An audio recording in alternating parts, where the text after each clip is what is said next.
नमस्कार, प्रणाम। कैसे हैं आप सब लोग? उम्मीद करता हूँ ठीक होंगे, मस्त होंगे, स्वस्थ होंगे और व्यस्त होंगे। मैं मुकेश हूँ और आप देखना प्रारंभ कर चुके हैं मुकेश सरगुज है यूट्यूब चैनल। आइए हम शुरुआत करते हैं। हमारा जो सीजी टेट का जो PYQ जैसे सीरीज़ है वो आज पार्ट 11 यानी कि 11 है।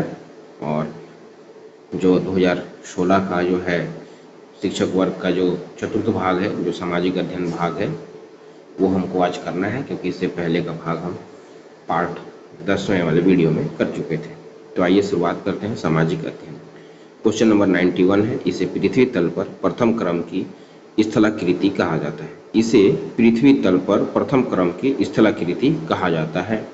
तो महाद्वीप को कहा जाता है, यानी कि विस्तार एवं आकार की दृष्टि से भूतल के उच्चावचों जो भूआकृति विज्ञान के अध्ययन का केंद्र स्थल है, वो 3 वृहद श्रेणियों में विभाजित किया गया है। प्रथम श्रेणी के उच्चावच इस वर्ग के अंतर्गत महाद्वीप तथा महासागर, दो विशाल स्थूल रूपों के वर्तमान स्वरूप, वितरण, उत्पत्ति एवं विकास की समुचित व्याख्या होती है। द्वितीय श्रेणी के उच्चावच पर्वत, पठार, मैदान तथा झीलों को द्वितीय श्रेणी के उच्चावचों के रूप में रखा जाता है। इनको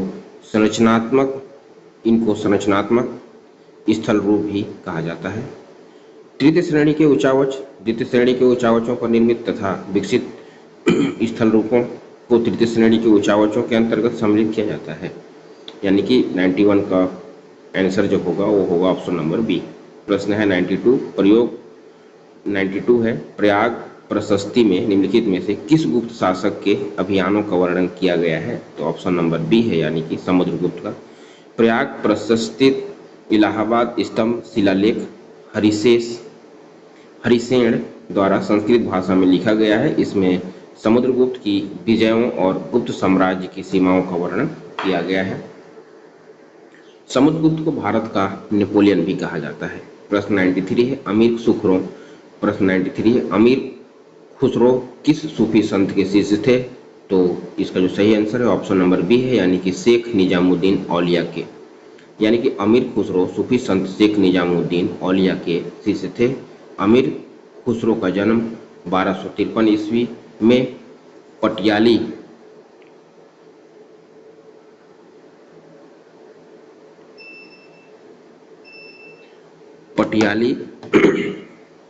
जिला एटा में हुआ था। अमीर खुसरो खड़ी बोली हिंदी के प्रथम कवि माने जाते हैं। ईरान के प्रसिद्ध कवि सिराजी ने उन्हें तूतीय हिंद से संबोधित किया था। तुगलकनामा, नूह, सिपीरहर, खजाइन उल फुतुह, किरान उस सादेन, आंशिका अमीर खुसरो की प्रमुख रचनाएं हैं। प्रश्न 94 है, राष्ट्रीय पाठचर्या रूपरेखा NCF 2005 के अनुसार निम्नलिखित में से क्या सही है? जिसका जो ऑप्शन नंबर है उपरोक्त सभी, यानी कि ऑप्शन नंबर डी यही सही है, क्योंकि इसमें सभी ऑप्शन सही हैं। क्योंकि यह एक जनप्रिय सोच है कि समाजशास्त्र एक अनुपयोगी विषय है। शिक्षक तथा विद्यार्थी दोनों ही इसकी विषय वस्तु को समझने की रुचि नहीं रखते हैं। स्कूली शिक्षा के प्रारंभ से ही यह समझाया जाता है कि प्राकृतिक विज्ञान समाजशास्त्र से अच्छा है। यानी कि हम ये कह सकते हैं कि सामाजिक विज्ञान, इतिहास, भूगोल, राजनीतिक विज्ञान, समाजशास्त्र, अर्थशास्त्र को अनुपयोगी विषय समझा जाता है और उनको विज्ञान से कम महत्व दिया जाता है। शिक्षक तथा विद्यार्थी दोनों ही इसी विषय वस्तु को समझने की रुचि नहीं रखते। स्कूली शिक्षा के आरंभ में ही बच्चों को यह समझाया जाता है कि प्राकृतिक विज्ञान समाजशास्त्र से अच्छा है, जबकि यह पहचानने की आवश्यकता है कि सामाजिक विज्ञान में प्राकृतिक विज्ञान और शारीरिक विज्ञान की ही तरह वैज्ञानिक दृष्टिकोण होती हैं। प्रश्न 95 है, हिंदुओं में सजातीय वीर के साथ धार्मिक विधि से पिता के द्वारा पुत्री का विवाह करने को किस प्रकार का हिंदू विवाह कहते हैं? तो इसका जो ऑप्शन नंबर बी है, यानी कि ब्रह्मा विवाह को कहते हैं। यानी कि हिंदुओं में सजातीय वर के साथ धार्मिक विधि से पिता के द्वारा पुत्री का विवाह करने को ब्रह्मा विवाह कहते हैं। हिंदू धर्म में विवाह को पवित्र संस्कार माना गया है। ये 16 प्रमुख संस्कारों में से एक है। हिंदू धर्म में विवाह के 8 प्रकार हैं। ब्रह्मा, देव, आर्य, प्रजापात्य, अनुर, गावंध, राक्षस व पैशाच है। इनमें ब्रह्मा विवाह को सबसे अच्छा माना जाता है। प्रश्न 96 है, किस चट्टान में जीवाश्म नहीं पाया जाता है? तो इसका ऑप्शन नंबर बी है, यानी कि आग्नेय। आग्नेय चट्टानों में जीवाश्म नहीं पाया जाता है। आग्नेय चट्टानें पृथ्वी के आंतरिक भाग में मैग्मा या लावा के जमने से बनती है। इन्हें प्राथमिक चट्टान के रूप में जाना जाता है। ग्रेनाइट, ग्रेवो, है ना, पेग्माटाइट, बेसाल्ट और टफ आग्नेय चट्टानों के कुछ उदाहरण हैं। प्रश्न 97 है, कौन सा पठार वर्तमान में हिम आवरण के नीचे है? तो इसका जो ऑप्शन नंबर सी है, यानी कि अंटार्कटिका का पठार है। यानी कि अंटार्कटिका का पठार वर्तमान में हिम आवरण के नीचे है। अंटार्कटिका एकमात्र महाद्वीप है जो पूरी तरह से स्थायी बर्फ से ढका हुआ है, इसलिए इसे श्वेत महाद्वीप के रूप में भी जाना जाता है। प्रश्न 98 है, इतिहास के व्याख्यानों में निम्नलिखित में से क्या आवश्यक नहीं है? तो आवश्यक नहीं है, इसका सही आंसर है ऑप्शन नंबर डी, यानी कि सभी घटनाओं की सही तिथियां, यही सही आवश्यक नहीं है। क्योंकि ऐतिहासिक व्याख्या अतीत की घटनाओं का वर्णन, विश्लेषण और स्पष्टीकरण है। इतिहास की व्याख्या सदैव अतीत की घटनाओं का विवरण देने से कहीं अधिक रहा है। यह हमारे साझा अतीत को याद करने, सदियों में चले आ रहे मानवीय संबंध बताने और हमें अपने बारे में अधिक जानने में मदद करता है। ऐतिहासिक व्याख्यान में सभी घटनाओं की सही तिथियों का उल्लेख करना आवश्यक है। प्रश्न 99 है, निम्नलिखित में से किस गवर्नर जनरल ने भारतीय राज्यों के लिए सहायक संधि की नीति अपनाई? तो इसका जो ऑप्शन नंबर सी है, यानी कि लॉर्ड वेलेजली, है ना, ऑप्शन नंबर सी है लॉर्ड वेलेजली, यानी कि सहायक संधि प्रणाली का प्रयोग लॉर्ड वेलेजली द्वारा किया गया, जो वर्ष 1798 से 1805 तक भारत का गवर्नर जनरल था। इस संधि से भारतीय राज्यों की स्वतंत्रता समाप्त हो गई, आर्थिक बोझ बढ़ गया तथा वे अंग्रेजों की दया पर आश्रित हो गया। सबसे पहले यह संधि हैदराबाद के निजाम के साथ 1798 ईस्वी में की गई, फिर मैसूर 1799, अवध 1801, पेशावा, भोसले, सिंधिया, जोधपुर, जयपुर, बूंदी तथा भरतपुर के साथ की गई। प्रश्न 100 है, यानी कि 100, मौलाना दाऊद द्वारा फारसी में रचित चंदायन का हिंदी अनुवाद निम्नलिखित में से किस सूफी संत ने किया? तो इसका जो ऑप्शन नंबर बी है वही है शेख अब्दुल कुदुस गंगोही ने किया। यानी कि मौलाना दाऊद द्वारा फारसी में रचित मौलाना दाऊद द्वारा फारसी में रचित चंदायन का हिंदी अनुवाद सूफी संत शेख अब्दुल कुदुस गंगोही ने किया, है ना। मुल्ला दाऊद ने चंदा और लोरिक की प्रेम कहानी के आधार पर चंदायन की रचना की। पद्मावत की तरह इस कहानी का कोई ऐतिहासिक साक्ष्य नहीं मिला है। हिंदी क्षेत्र में अवध से लेकर मिथिला तक में इस कथा के कई वाचिक रूप मिलते हैं, यहाँ तक कि छत्तीसगढ़ी और संथाली रूप भी मिलते हैं। प्रश्न 101 है, मुगलों की सार्वभौमिक को सर्वप्रथम स्वीकार करने वाला निम्नलिखित में से किस राजपूत राज्य का शासक था? तो ऑप्शन नंबर बी है, यानी कि आमेर है।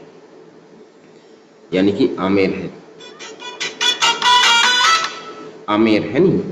मुगलों की सार्वभौमिक को स्वीकार करने वाले राजपूत राज्य का शासक आमेर वंश का था। आमेर वंश के शासक राजा भारमल अकबर की अधीनता स्वीकार करने वाले पहले राजपूत शासक थे। राजा भारमल ने अपनी पुत्री जोधाबाई का विवाह अकबर से कर वैवाहिक संबंधों के माध्यम से मुगलों के साथ सहयोगी की नीति का शुभारंभ किया। प्रश्न 102 है, यानी कि वैदिक साहित्य के अनुसार मानव के जीवन में कितने प्रकार के ऋण होते हैं? तो ये ऑप्शन नंबर बी है, यानी कि 3 प्रकार के ऋण होते हैं। वैदिक साहित्य के अनुसार मानव जीवन में 3 प्रकार के ऋण होते हैं। ऋण सिद्धांत से तात्पर्य 3 ऋणों से मुक्ति से है। ये 3 ऋण देव, ऋषि तथा पितृ ऋण के नाम से भी जाने जाते हैं। इस ऋणत्रय से मुक्त होना गृहस्थ के लिए महत्वपूर्ण कर्तव्य बताया गया है। गीता का फारसी भाषा में अनुवाद किसने कराया था? तो गीता का फारसी भाषा में अनुवाद जो है वो दारा सिकोह ने कराया था। यानी कि गीता का फारसी भाषा में अनुवाद दारा सिकोह ने करवाया था। दारा सिकोह ने 52 उपनिषदों का अनुवाद सिर-ए-अकबर नाम से किया, है ना। मज उल बहरैन फारसी में उनकी अमर कृति है, जिसमें उन्हें इस्लाम और वेदांत की अवधारणाओं में मूलभूत समानताएं बताई है। प्रश्न 104 है, प्राथमिक चट्टान किसे कहा जाता है? तो प्राथमिक चट्टान आग्नेय को कहा जाता है, यानी ऑप्शन नंबर ए सही है। आग्नेय चट्टान को प्राथमिक चट्टान के रूप में भी जाना जाता है। आग्नेय चट्टानें पृथ्वी के आंतरिक भाग में मैग्मा या लावा से बनती है। आग्नेय चट्टानों में जीवाश्म नहीं पाया जाता है। ग्रेनाइट, ग्रेवो, पेग्माटाइट, है ना, बेसाल्ट और टफ आग्नेय चट्टानों के कुछ उदाहरण हैं।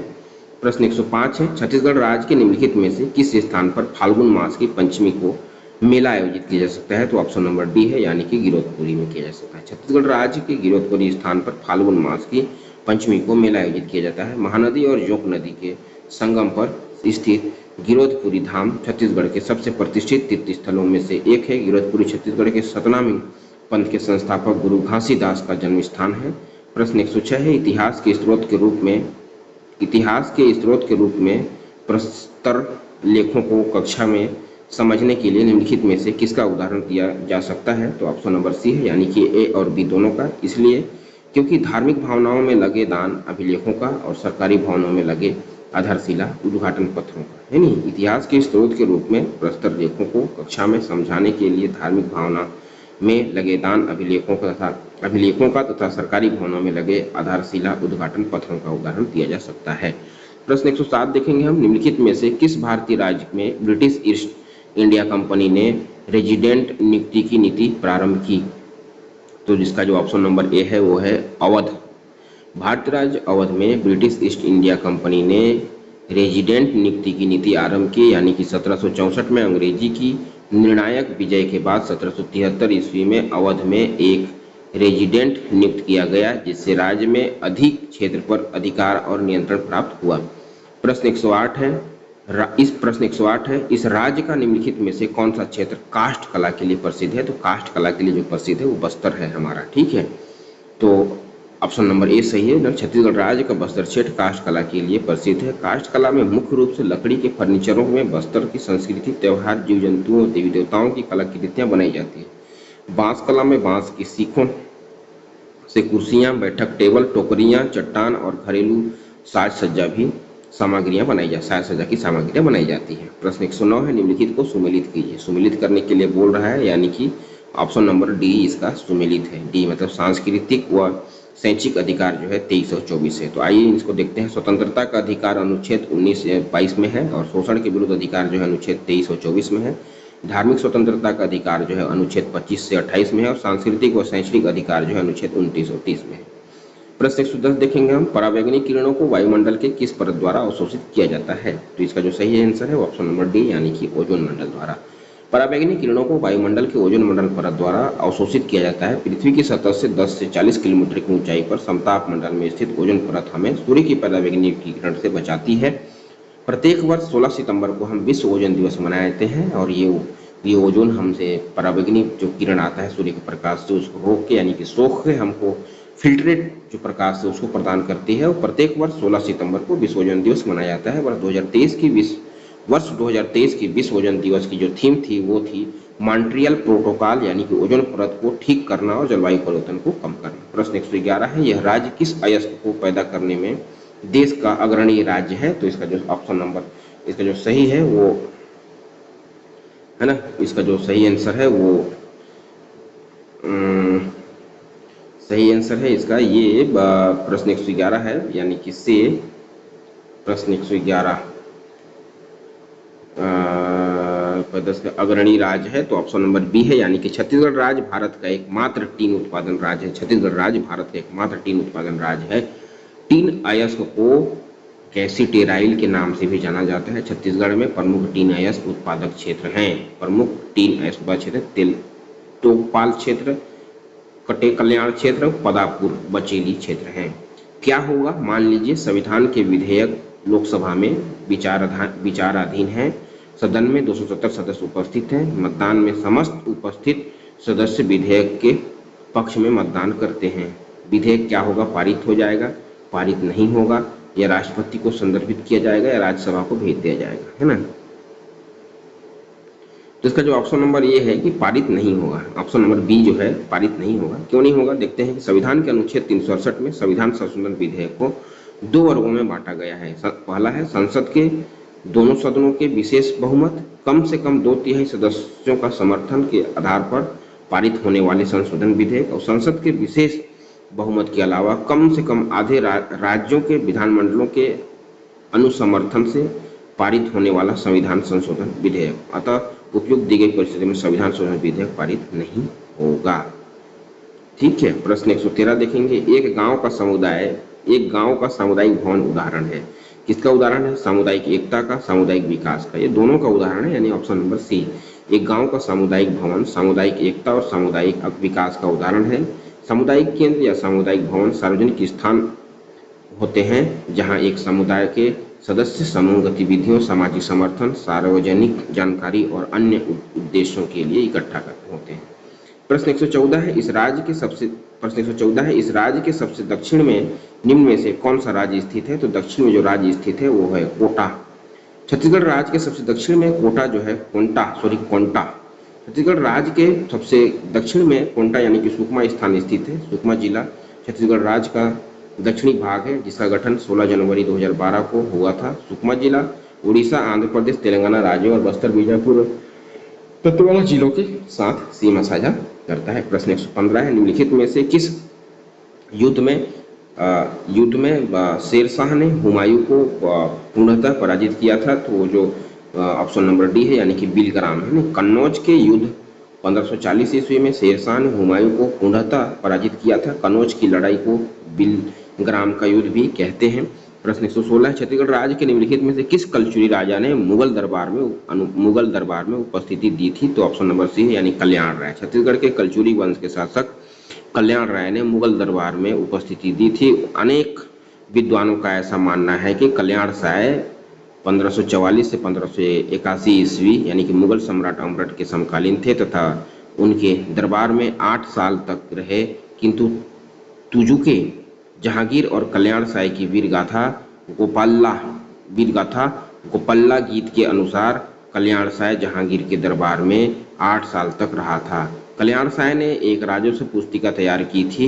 इस जमाबंदी प्रणाली में उस समय की प्रशासनिक व्यवस्था, राजस्व एवं सैन्य बल की जानकारी मिलती है। प्रश्न 117 है भारत में राजनीतिक संप्रभु कौन है? तो ऑप्शन नंबर ए है यानी कि जनता। भारत में राजनीतिक संप्रभुत्व जनता है। प्रस्तावना में उल्लेखित शब्द जो है वो हम भारत के लोग अर्थात भारत के लोगों द्वारा ही इस संविधान को बनाया, स्वीकार किया तथा स्वयं को अर्पित अर्थात अपने ऊपर लागू किया गया है। भारतीय संविधान भारतीय जनता को समर्पित है। प्रश्न 118 देखेंगे हम लोगों की भावनाओं को भड़काने वाले सामाजिक तथा सांस्कृतिक विषयों को हम क्या कहते हैं? तो इस विषय को हम पर्याप्त सावधानी से चर्चा करना चाहिए यानी ऑप्शन नंबर सी है यानी कि लोगों की भावनाओं को भड़काने वाले सामाजिक तथा सांस्कृतिक विषयों को पर्याप्त सावधानी से चर्चा करनी चाहिए। प्रश्न 119 है पृथ्वी के केंद्रीय भाग को क्या कहते हैं हम? तो पृथ्वी के जो केंद्रीय भाग जो है उसको हम लोग क्रोड कहते हैं यानी ऑप्शन नंबर सी होगा। पृथ्वी की संरचना को मुख्यतः 3 भागों में बांटा गया है ना। क्रस्ट, मेटल और प्रोड यानी कि कोर। क्रस्ट यह पृथ्वी की बाहरी परत है और ठोस चट्टान ज्यादातर बेसाल्ट और ग्रेनाइट्स के बनी होती हैं। और मेटल जो है यह क्रस्ट के नीचे स्थित है। इसमें गर्म घने लौह एवं मैग्नीशियम युक्त ठोस चट्टान शामिल हैं। और कोरोड जो है यह पृथ्वी का केंद्र है और 2 भागों तरल बाहरी कोरोड और ठोस आंतरिक कोरोड से बना होता है। प्रश्न 120 है मुगलों के अधीन प्रांत के नागरिक एवं सैनिक प्रशासन का प्रमुख निम्नलिखित में से कौन था? तो इसका जो सही आंसर है ऑप्शन नंबर ए यानी कि नाजिम है यानी कि नाजिम है। मुगलों के अधीन साम्राज्य प्रांतों में विभाजित था। प्रांत के प्रमुख को साहिब ए सूबेदार या नाजिम के नाम से भी जाना जाता है। सूबेदार के पास नागरिक तथा सैन्य दोनों अधिकार होते थे। वह प्रांत में राजा का प्रतिनिधित्व होता था। वह सम्राट की अनुमति के बिना युद्ध की घोषणा नहीं कर सकता था। उनकी स्वयं की सेना होती थी। साथ ही साथ यह सूबे में कर, एकमात्र एवं न्याय आदि का फैसला करता था। प्रश्न 121 है हम 121 देखेंगे समाजशास्त्र शब्द के संबंध में निम्नलिखित में से क्या सही नहीं है? वो ऑप्शन नंबर बी है यानी कि समाजशास्त्र व्यक्तिक सब्जेक्टिव निकाय है, यही गलत है। यानी समाजशास्त्रीय अध्ययन का विषय क्षेत्र काफी व्यापक है। समाजशास्त्र सामाजिक विज्ञान के समूह का एक हिस्सा है जिसमें मानव विज्ञान, अर्थशास्त्र, राजनीतिक विज्ञान, मनोविज्ञान एवं इतिहास शामिल है। समाजशास्त्र मनुष्य के सामाजिक जीवन, समूहों और समाजों का अध्ययन है। समाजशास्त्र विश्लेषिक और सृजनात्मक मस्तिष्क का आधार तैयार करता है। समाजशास्त्र व्यक्तिगत निकाय न होकर सामूहिक निकाय है। प्रश्न 122 देखेंगे हम नर्मदा जल विवाद उच्चतम न्यायालय को किसने तहत भेजा गया है ना। नर्मदा जल विवाद उच्चतम न्यायालय को किसके तहत भेजा गया? तो इसका जो सही आंसर है ऑप्शन नंबर ए है यानी उच्चतम न्यायालय के मूल अधिकार है। उच्चतम न्यायालय के मूल अधिकार के तहत नर्मदा जल विवाद उच्चतम न्यायालय को भेजा गया है ना। भारतीय संविधान के अनुच्छेद 131 में उच्चतम न्यायालय की मूल या आरंभिक आधिकारिकता का उल्लेख है। इन मामलों में किसी वाद की शुरुआत सर्वोच्च न्यायालय में ही हो जाती है। प्रश्न 123 है, भिलाई इस्पात संयंत्र की स्थापना किसके सहयोग से की गई? तो इसका जो सही आंसर है ऑप्शन नंबर है सोवियत संघ रूस के उसी में किया गया है। छत्तीसगढ़ में स्थित भिलाई इस्पात संयंत्र की स्थापना जो है सोवियत संघ रूस की मदद से वर्ष 1955 में की गई। इसका निर्माण द्वितीय पंचवर्षीय योजना के अंतर्गत हुआ था। यह भारत का पहला स्टील प्लांट है और यहाँ ट्रेन की पटरियां बनाई जाती है। यहाँ ट्रेन की पटरियां बनाई जाती है। प्रश्न 124 देखेंगे हम। प्रश्न 124 देखेंगे हम, प्राथमिक स्तर पर इतिहास पढ़ाने की सबसे प्रभावी विधि क्या है? प्राथमिक स्तर पर इतिहास पढ़ाने की जो सबसे प्रभावी विधि है ऑप्शन नंबर सी यानी कि कहानी सुनाने की विधि है। प्रश्न है ना, कथात्मक विधि में कहानी कहना, बातचीत करना, भाषण देना आदि का समावेश होता है क्योंकि इस सत्र में वाणी का उपयोग करना पड़ता है। प्राथमिक स्तर पर इतिहास पढ़ाने की यह सबसे प्रभावी विधि है। प्लेटो ने भी इस विधि को छोटे बालकों के लिए लाभप्रद एवं बताया था। बालक जो है स्वभावतः कहानी प्रिय होते हैं। कल्पना की उड़ान में उनकी बहुत सी नैसर्गिक प्रवृत्तियों का विकास होता है। प्रश्न 125 है ना। प्रश्न जो है 125 है, गुप्त साम्राज्य के पतन के लिए निम्नलिखित में से कौन सा मुख्य कारण है? गुप्त साम्राज्य के पतन के लिए निम्नलिखित में से कौन सा कारण है? तो इसका जो ऑप्शन नंबर है वो ए है यानी कि हूण आक्रमण। गुप्त साम्राज्य के पतन के लिए हूणों का आक्रमण मुख्य कारण था। स्कंदगुप्त के उत्तराधिकारी विशालगुप्त साम्राज्य को अछूड़ नहीं रख सकते। फिर है शक्तिशाली हूणों के आक्रामक और विघटनकारी शक्तियों के आगे के निर्बल सिद्ध हुए। इस प्रकार गुप्त साम्राज्य का पतन हुआ। प्रश्न 126 देखेंगे हम, निम्नलिखित में से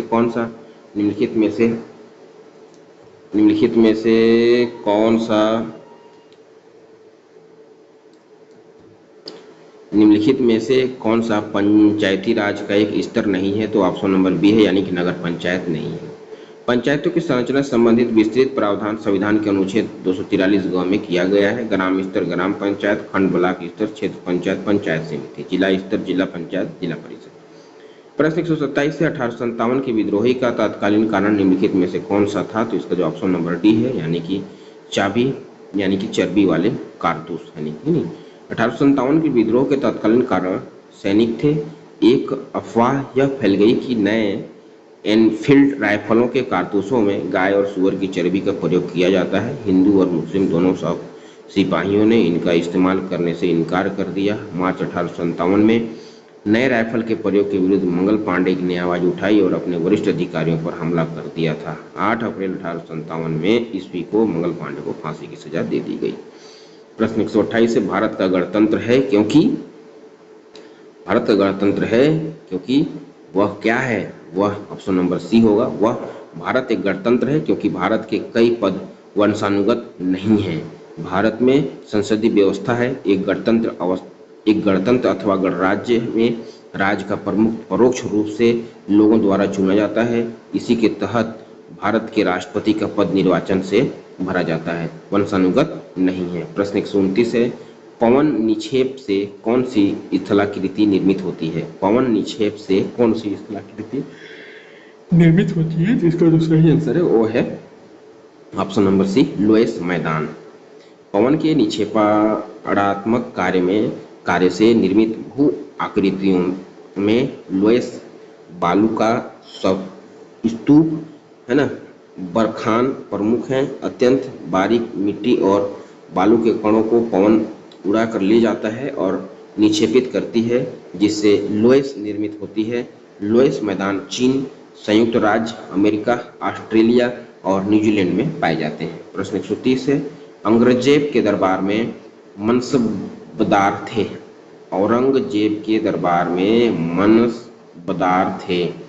तो ऑप्शन नंबर डी है यानी कि उपरोक्त सभी थे। उपरोक्त सभी में जय सिंह भी थे, जसवंत सिंह भी थे और सुजात खां भी थे। यानी कि जयवंत सिंह, सुजात खां औरंगजेब के दरबार में मनसबदार थे। औरंगजेब के शासनकाल के दौरान दारों की संख्या में वृद्धि के कारण जागीरदारी और कृषि संकट पैदा हुआ, जिसके कारण मनसबदारी प्रणाली का पतन हो गया। मनसबदारी व्यवस्था मुगल काल की ही एक प्रशासनिक प्रणाली थी। इस व्यवस्था को मनसबदार अपनी अपनी श्रेणी व पद के अनुसार घुड़सवार सैनिक रखता था। इस व्यवस्था में मनसबदार सम्राट से प्रतिमाह नगद वेतन प्राप्त करता था। प्रश्न 131 है, मौर्यकालीन इतिहास जानने के श्रृंखला के मौर्यकालीन इतिहास जानने के श्रृंखला के साहित्यिक स्रोत के नाम हैं। तो साहित्यिक स्रोत के जो नाम है वो दीपवंश महावंश हैं, यानी कि श्रीलंकाई साहित्य के संदर्भ में दीपवंश और महावंश मौर्यकालीन इतिहास जानने के स्रोत हैं। बौद्ध भिक्षु महामना द्वारा रचित महावंश श्रीलंका का ऐतिहासिक कालक्रम है, जो 5वीं या 6वीं शताब्दी में प्रकाशित हुआ था। दीपवंश और महावंश की रचना पाली भाषा में की गई थी। प्रश्न 132 है, निम्नलिखित में से किस क्षेत्र में मुगल संस्कृति ने भारत से स्थायी छाप छोड़ी? तो ऑप्शन नंबर बी है, यानी कि स्थापत्य। स्थापत्य कला के क्षेत्र में मुगल संस्कृति ने भारत में स्थायी छाप छोड़ी। मुगल वास्तुकला इंडो इस्लामिक स्थापत्य का अंतिम पड़ाव है, जिसमें ईरानी तत्व, तुरानी तत्व, ट्रांस ऑक्सिलियाना तत्व तथा सल्तनकालीन तत्व भारतीय तत्व के साथ सम्मिलित हुए। स्थापत्य कला के चरमोत्कर्ष के कारण शाहजहां के शासनकाल को मुगल काल का स्वर्ण युग कहा जाता है।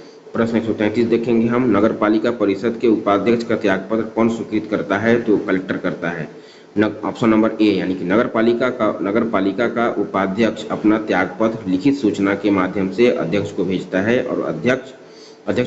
है और कलेक्टर जिलाधिकारी द्वारा स्वीकृति होता है। नगरपालिका मध्यम श्रेणी में आती है। नगरपालिका नगर पंचायत से बड़ी और नगर निगम से छोटी होती है। 1 लाख से 5 लाख तक की आबादी वाले क्षेत्रों में नगर पालिका परिषद का स्थापना की जाती है। प्रश्न 134 है, बाल्टिक पठार इस महाद्वीप पर स्थित है? तो ऑप्शन नंबर बी है, यानी कि यूरोप। बाल्टिक पठार यूरोपीय महाद्वीप में स्थित है। बाल्टिक राज्य पश्चिमी और उत्तर में बाल्टिक सागर से घिरे हैं, जिसके नाम पर इस क्षेत्र का नाम रखा गया है। बाल्टिक राज्य के अंतर्गत एस्टोनिया, लाटविया और लिथुआनिया देश शामिल हैं। प्रश्न 135 है, एक ही घर में 3 पीढ़ियों के लोग एक साथ रहते हैं, ऐसे परिवार को कहा जा सकता है? तो ऐसे परिवार को हम ऑप्शन सी के अनुसार संयुक्त परिवार कह सकते हैं। संयुक्त परिवार से ऐसे परिवार से है जिसमें एक से अधिक युगल दंपति होते हैं और अक्सर 2 से अधिक पीढ़ियों के लोग एक साथ रहते हैं। संयुक्त परिवार का जीवन चक्र सामाजिक मूल्यों के बजाय आर्थिक कारकों पर अधिक निर्भर करता है। संयुक्त परिवार में लोग संसाधनों का साझा उपयोग करते हैं, जैसे साझा घर, साथ साथ खाना बनाना, घरेलू वस्तुओं आदि का साझा प्रयोग। प्रश्न 136 है, निम्नलिखित में से किन जिलों में मैग्नीज पाया जाता है? तो मैग्नीज पाने वाले जिले हैं जो बस्तर और बिलासपुर है, यानी ऑप्शन नंबर ए है। छत्तीसगढ़ राज्य के बस्तर और बिलासपुर जिले में मैग्नीज पाया जाता है। भारत में मैग्नीज का सबसे बड़ा उत्पाद राज्य उड़ीसा है। प्रश्न 137 है, कौन 2 प्रकार की शपथ लेता है? तो 2 प्रकार की शपथ लेने वाले जो है वो मंत्री है, यानी कि ऑप्शन नंबर सी है। मंत्रियों द्वारा 2 प्रकार की शपथ ली जाती है। पद की शपथ, पहले पद की शपथ लेते हैं जैसे विधायक का, मंत्री का, दूसरा लेते हैं गोपनीयता की शपथ। भारतीय संविधान की 3री अनुसूची में विभिन्न उम्मीदवारों द्वारा ली जाने वाली शपथ या प्रतिज्ञान के प्रारूप दिए गए हैं। प्रश्न 138 है, निम्नलिखित में से किस मुगल शासन के शासनकाल में भारत में तंबाकू की कृषि का प्रारंभ हुआ? तो ऑप्शन नंबर सी है, जो है वो जहांगीर है। नहीं, भारत में सबसे पहले तंबाकू पुर्तगालियों द्वारा लाया गया। उस समय भारत में मुगल शासक अकबर का शासन था। 1605 ईस्वी में अकबर की मृत्यु के बाद जहांगीर मुगल बादशाह बना। जहांगीर ने शासनकाल में पुर्तगालियों ने तंबाकू की कृषि प्रारंभ की, यानी कि 1617 ईस्वी में जहांगीर ने तंबाकू पर प्रतिबंध लगा दिया। प्रश्न 139 से, भारत का संविधान संघात्मक है क्योंकि संघात्मक इसलिए है क्योंकि ऑप्शन नंबर सी कहता है कि वस्तुतः भारतीय संविधान की प्रकृति संघीय एवं एकात्मक कई प्रावधानों से पहचानी जाती है, जिसमें प्रमुख संघीय विशेषताएं हैं वो ये हैं कि पहला है शक्तियों का विभाजन है, दूसरा है स्वतंत्र न्यायपालिका एवं न्यायिक पुनर्विलोकन का प्रावधान है, और तीसरा है लिखित संविधान एवं संवैधानिक सर्वोच्चता है, और चौथा है भारत का संसदीय स्वरूप है। प्रश्न 140 देखेंगे हम म्यांमार में आए तीव्र भूकंप कहाँ महसूस नहीं किए जा सकते हैं? तो वो जो है ऑप्शन नंबर डी, यानी कि बेंगलुरु में नहीं किए जा सकते हैं। म्यांमार में आए तीव्र भूकंप बेंगलुरु में महसूस नहीं किए जा सकते हैं। ठीक है, प्रश्न 141 है, भारत का संविधान कठोर है क्योंकि, कठोर इसलिए है क्योंकि ऑप्शन नंबर बी कहता है, बी क्या कहता है देखते हैं, बी कहता है कि भारतीय संविधान को अक्सर कठोर लचीले संविधान के रूप में वर्णित किया जाता है, जिसका अर्थ है कि यह कठोरता और लचीलेपन दोनों के तत्वों को जोड़ता है। भारतीय संविधान की कठोरता इसकी संशोधन प्रक्रिया में सबसे अधिक स्पष्ट है। संविधान संशोधन प्रक्रिया के लिए संसद के दोनों सदनों में 2/3 बहुमत या विशेष बहुमत की आवश्यकता होती है, जिसमें कम से कम आधे राज्यों की विधानसभाओं का समर्थन शामिल होता है। इसके अतिरिक्त कुछ संशोधन के लिए अधिकांश राज्यों की विधानसभाओं के अनुसमर्थन की आवश्यकता होती है, जिससे यह एक बोझिल व समय लेने वाली प्रक्रिया बन जाती है। प्रश्न 142 से इस राज्य का प्रमुख खाद्य है, तो इस राज्य का जो प्रमुख खाद्य है हमारे छत्तीसगढ़ का जो है ऑप्शन नंबर बी कहता है चावल है, और चावल को मानते हैं क्योंकि छत्तीसगढ़ राज्य का मुख्य खाद्य चावल है। छत्तीसगढ़ को देश में धान का कटोरा भी कहा जाता है। प्रश्न 143 है, प्रश्न 143 कहता है, क्या कहता है देखते हैं, 1857 की क्रांति का तत्कालीन प्रभाव निम्नलिखित में से क्या था? तो इसका जो तत्कालीन प्रभाव जो था वो ऑप्शन नंबर बी कहता है कि कंपनी के शासन का अंत, यानी कि 1857 की क्रांति का तत्कालीन प्रभाव कंपनी के शासन का अंत था। 1857 का विद्रोह भारत में ईस्ट इंडिया कंपनी के शासन के अंत का कारण बना। ब्रिटिश राज ने भारत के शासन की जिम्मेदारी सीधे अपने हाथों में ले ली।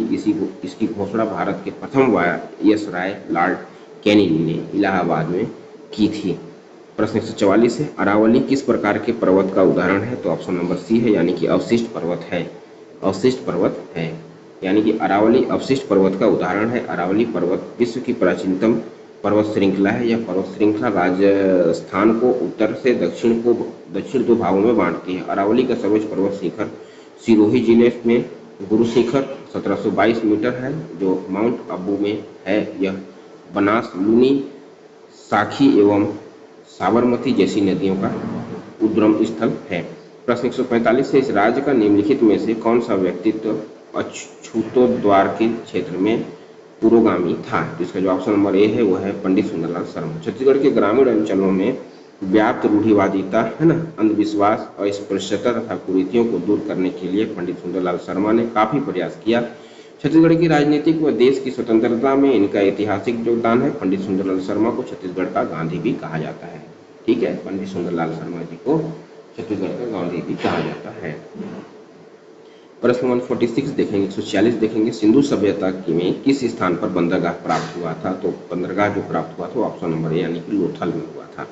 लोथल सिंधु घाटी सभ्यता में के सबसे दक्षिण स्थलों में से एक था, जो गुजरात राज्य में स्थित है। लोथल में दुनिया का सबसे पुराना ज्ञान बंदरगाह था, जो शहर को सिंधु के हड़प्पा शहर और सौराष्ट्र प्रायद्वीप के बीच व्यापार मार्ग पर साबरमती नदी के प्राचीन मार्ग से जोड़ता था। लोथल भोगवा नदी के किनारे स्थित है। प्रश्न 147, 147 से 1857 के विद्रोह के दौरान निम्नलिखित में से कौन दिल्ली में भारतीय सिपाहियों का नेता था? तो भारतीय सिपाहियों का जो नेता था वो बख्त खां था। ऑप्शन नंबर सी बोलता है। 1857 के विद्रोह के स्थान पर नेतृत्वकर्ता जो थे वो थे दिल्ली के बहादुर शाह द्वितीय, यानी कि बख्त खां थे।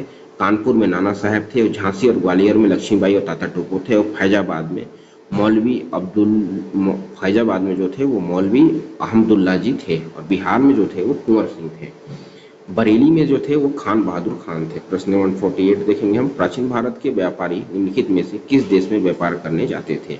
तो जो व्यापारी जो व्यापार करने जाते थे उपरोक्त सभी में जाते थे, यानी मिस्र में भी जाते थे, रोम में भी जाते थे, और सिकंदरिया में जाते थे। कहता है ये कि प्राचीन भारत के व्यापारियों ने मिस्र, रोम और सिकंदरिया, यानी कि अलेक्जेंड्रिया के साथ व्यापार किया। प्राचीन भारतीयों और अन्य देशों के बीच इस व्यापार का पता सिक्कों के अवशेषों से पता चलता है कि रोम में मंदिरा, तांबा, टीन, मूंगा आदि का व्यापार किया जाता था। मिस्र के साथ मिट्टी के बर्तनों, कलाकृतियों, घरेलू पशुओं आदि का व्यापार किया जा सकता है। प्रश्न 149 है, यानी वैदिक साहित्य के अनुसार जनता द्वारा राजा को दिए जाने वाले कर को क्या जाता था? तो वो कर को हम बलि कहते हैं। ऑप्शन नंबर सी बोलता है कि उसको हम लोग बलि कहते हैं। ठीक है, बलि कहते हैं। देखते हैं क्या है बलि। वैदिक साहित्य के अनुसार जनता द्वारा राजा को दिए जाने वाले कर को बलि कहा जाता था। वैदिक युग में कृषि एवं पशु संपत्ति को ग्रामीण द्वारा एक निर्धारित राशि बलि के रूप में चुकाई जाती थी। ऋग्वेद में बलि शब्द अनेक बार प्रयुक्त हुआ है, जो राजा को कर या ईश्वर को आहुति देने के रूप में प्रयुक्त हुआ। प्रश्न 150 है, यह अंतिम प्रश्न है। कहता है बंबई से लौटते समय 9 अगस्त 1942 को निम्नलिखित में से किस स्थान पर इस राज्य के कांग्रेस नेता गिरफ्तार किए गए थे? तो इस राज्य के जो कांग्रेस नेता थे वो थे ऑप्शन नंबर बी यानी कि डॉक्टर मलकापुर में, है नहीं। स्थान जो था वो राज्य के किस स्थान पर था? मलकापुर था। यानी डॉक्टर खूबचंद बघेल जो थे छत्तीसगढ़ के कांग्रेसी नेता थे, डॉक्टर खूबचंद बघेल थे जो छत्तीसगढ़ के कांग्रेसी नेता थे। वर्ष 1942 में भारत छोड़ो आंदोलन की घोषणा के समय बघेल अन्य नेताओं के साथ महात्मा गांधी का भाषण सुनने मुंबई गए थे। वहां से लौटते समय 10 अगस्त को मलकापुर में इन्हें अन्य साथी, है ना, इनके अन्य साथी मलकापुर में इनके अन्य साथी गिरफ्तार कर लिए गए, लेकिन बघेल पुलिस से बचते हुए रायपुर पहुंच गए। यहाँ पर भूमिगत होकर सरकार विरोधी क्रांति पर्चे बांटते रहे और ब्रिटिश विरोधी भाषण देते रहे, है नहीं, भाषण देते रहे। अधिकार 23 अगस्त, है ना, आखिरकार 23 अगस्त 1942 को उन्हें गिरफ्तार कर लिया गया। उनका देहावसान 22 फरवरी 1959 को हुआ। अब इसी के साथ हमारा जो 2016 का जो प्रश्न था वो समाप्त हो चुका है। अब हम देखेंगे छत्तीसगढ़ शिक्षक पात्रता परीक्षा जो है 2017 यानी कि वर्ग 3 का है, यानी कि शिफ्ट फर्स्ट है, मॉर्निंग शिफ्ट, ठीक है। तो आइए पहला भाग को प्रारंभ करते हैं हम। कहता है कि बाल विकास एवं शिक्षा शास्त्र, बाल विकास एवं शिक्षा शास्त्र, बाल विकास एवं शिक्षा शास्त्र। तो देखते हैं हम किसी संस्था के पाठ्यक्रम से तात्पर्य है। तो संस्था के पाठ्यक्रम से तात्पर्य है कि ऑप्शन नंबर ए कहता है कि संस्था का संपूर्ण कार्यक्रम, है नहीं, ऑप्शन नंबर ए सही है। यानी कि किसी संस्था के पाठ्यक्रम से जो तात्पर्य है वो आमतौर पर संस्था के संपूर्ण कार्यक्रम से होता है। यह शिक्षण की विधियों, पाठ्य सामग्री, मूल्यांकन प्रक्रियाओं और शैक्षिक उद्देश्यों का एक समग्र विवरण होता है जो संस्था द्वारा निर्धारित और प्रस्तावित किया जा सकता है। प्रश्न 2 देखेंगे हम, मंद श्रवण हानि का स्तर क्या है? मंद श्रवण हानि का स्तर क्या है? तो ऑप्शन नंबर बी यानी कि 26 से 40 डेसिबल। मंद श्रवण यानी कि कम सुनाई देने वाला का जो है 26 से 40 डेसिबल होता है। यानी कि मंद श्रवण हानि का स्तर 26 से 40 डेसिबल होता है। यह वह स्तर है जिस पर व्यक्ति को सामान्य बोलचाल की आवाज सुनने में कठिनाई होती है, ठीक है, कठिनाई होती है, और उन्हें अक्सर बातचीत में जोर से बोलने या श्रवण यंत्र की आवश्यकता होती है। इसलिए ये सही उत्तर, है ना, ऑप्शन नंबर बी होगा यानी कि 26 से 40 डेसिबल। प्रश्न क्रमांक 3 है, जब एक कीमोथेरेपी पर चल रहे मरीज को अस्पताल को देखते ही उल्टी जैसा लगे तब अस्पताल खाली स्थान हो गया है। तो इसका जो सही आंसर है वो ऑप्शन नंबर डी है यानी कि CS हो गया, है ना। CS क्या होता है देखते हैं। जब एक कीमोथेरेपी रोगियों को अस्पताल में देखा जाता है तो अस्पताल अस्वाभाविक उद्दीपक यानी कि CS बन जाता है। कीमोथेरेपी के दौर से गुजर रहे कैंसर के उपचार के रूप में तेज मितली और उल्टी का अनुभव होता है। जब कोई कीमोथेरेपी पर चल रहा मरीज अस्पताल को देखते ही उल्टी जैसा लगे तो यह CS यानी कि कंडीशनल सिग्नल के कारण होता है। प्रश्न 4 देखेंगे हम, विशेष आवश्यकता वाले बच्चों की शिक्षा के प्रावधान किया जा सकता है। तो जो प्रावधान किया गया है वो ऑप्शन नंबर बी के अनुसार एकीकृत शिक्षा द्वारा किया गया है। ऑप्शन नंबर बी सही है। सही इसलिए है क्योंकि समावेशी शिक्षा को व्यापक रूप से सर्वोत्तम माना जाता है, क्योंकि यह सभी बच्चों को एक साथ शिक्षित करने का समर्थन करता है, जिससे समाज में समानता और समझ को बढ़ावा मिलता है। समावेशी शिक्षा में सभी बच्चे, चाहे उनकी विशेषण आवश्यकताएं हो या न हो, एक ही शाला में एक साथ शिक्षा प्राप्त करते हैं। नोट, आयोग ने इसका उत्तर बी माना है, जबकि इसका सही उत्तर ऑप्शन नंबर सी होगा यानी कि समावेशी शिक्षा द्वारा होगा। ठीक है, आयोग भी पगला गया है, उसको क्या कहिएगा, लेकिन अब आयोग है तो भाई वो बना रहा है तो वही अपने हिसाब से लेगा ही। बाकी हमको क्या है, हमको तो भाई पढ़ना है। प्रश्न 5 देखेंगे हम, शिक्षा का अधिकार अधिनियम 2009 के अनुसार वंचित वर्ग के विद्यार्थियों को निकटतम प्राथमिक शाला की किस कक्षा के 25% स्थान में प्रवेश दिया जाना है? तो वो जो कक्षा जो है वो ऑप्शन नंबर बी यानी कि शाला की प्रथम कक्षा में, पहली कक्षा में इसको दिया जाना है। शिक्षा का अधिकार अधिनियम 2009 के अनुसार वंचित वर्ग के विद्यार्थियों को शाला की प्रथम कक्षा में 25% स्थान में प्रवेश दिया जाना निर्धारित है, और धारा 18(3) में प्रत्येक गैर साहित्यिक स्कूल अपनी प्रारंभिक कक्षा में कुल प्रवेशित बच्चों की संख्या के कम से कम 25% स्थान आर्थिक रूप से कमजोर वर्ग और वंचित वर्ग के बच्चों के लिए आरक्षित करेगा। कक्षा पहली के बजाय शाला की प्रथम कक्षा कहता है कि आरक्षण प्रत्येक कक्षा के लिए लागू होता है, न कि पहली कक्षा के लिए, है नहीं। प्रश्न क्रमांक 6 देखेंगे हम, शोध यह प्रदर्शित करते हैं कि सामान्य किशोर 3 प्रकार की समस्याओं का अनुभव करते हैं, निम्न में से कौन सी उनमें से एक नहीं है की बात कर रहे हैं, वो गलत की ओर जाना है। गलत हमारा है ऑप्शन नंबर सी यानी कि आत्मीयता का भय। आत्मीयता का भय इसलिए कह सकते हैं कि शोध यह प्रदर्शित करते हैं कि सामान्य किशोर 3 प्रकार की समस्याओं का अनुभव करते हैं, जिसमें आत्मीयता का भय शामिल नहीं है। इसमें किशोरों को करीबी रिश्ते बनाने में डर लगता है। वे डरते हैं कि उन्हें चोट लगेगी या उन्हें खारिज कर दिया जाएगा। इसमें व्यक्ति अन्य लोगों के साथ गहरे भावात्मक संबंध बनाने से डरता है। वह व्यक्तिगत संबंधों और सामाजिक जुड़ाव संबंध बनाने से डरता है। यह व्यक्तिगत संबंधों और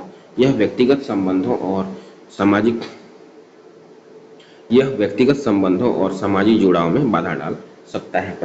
प्रश्न क्रमांक 7 है।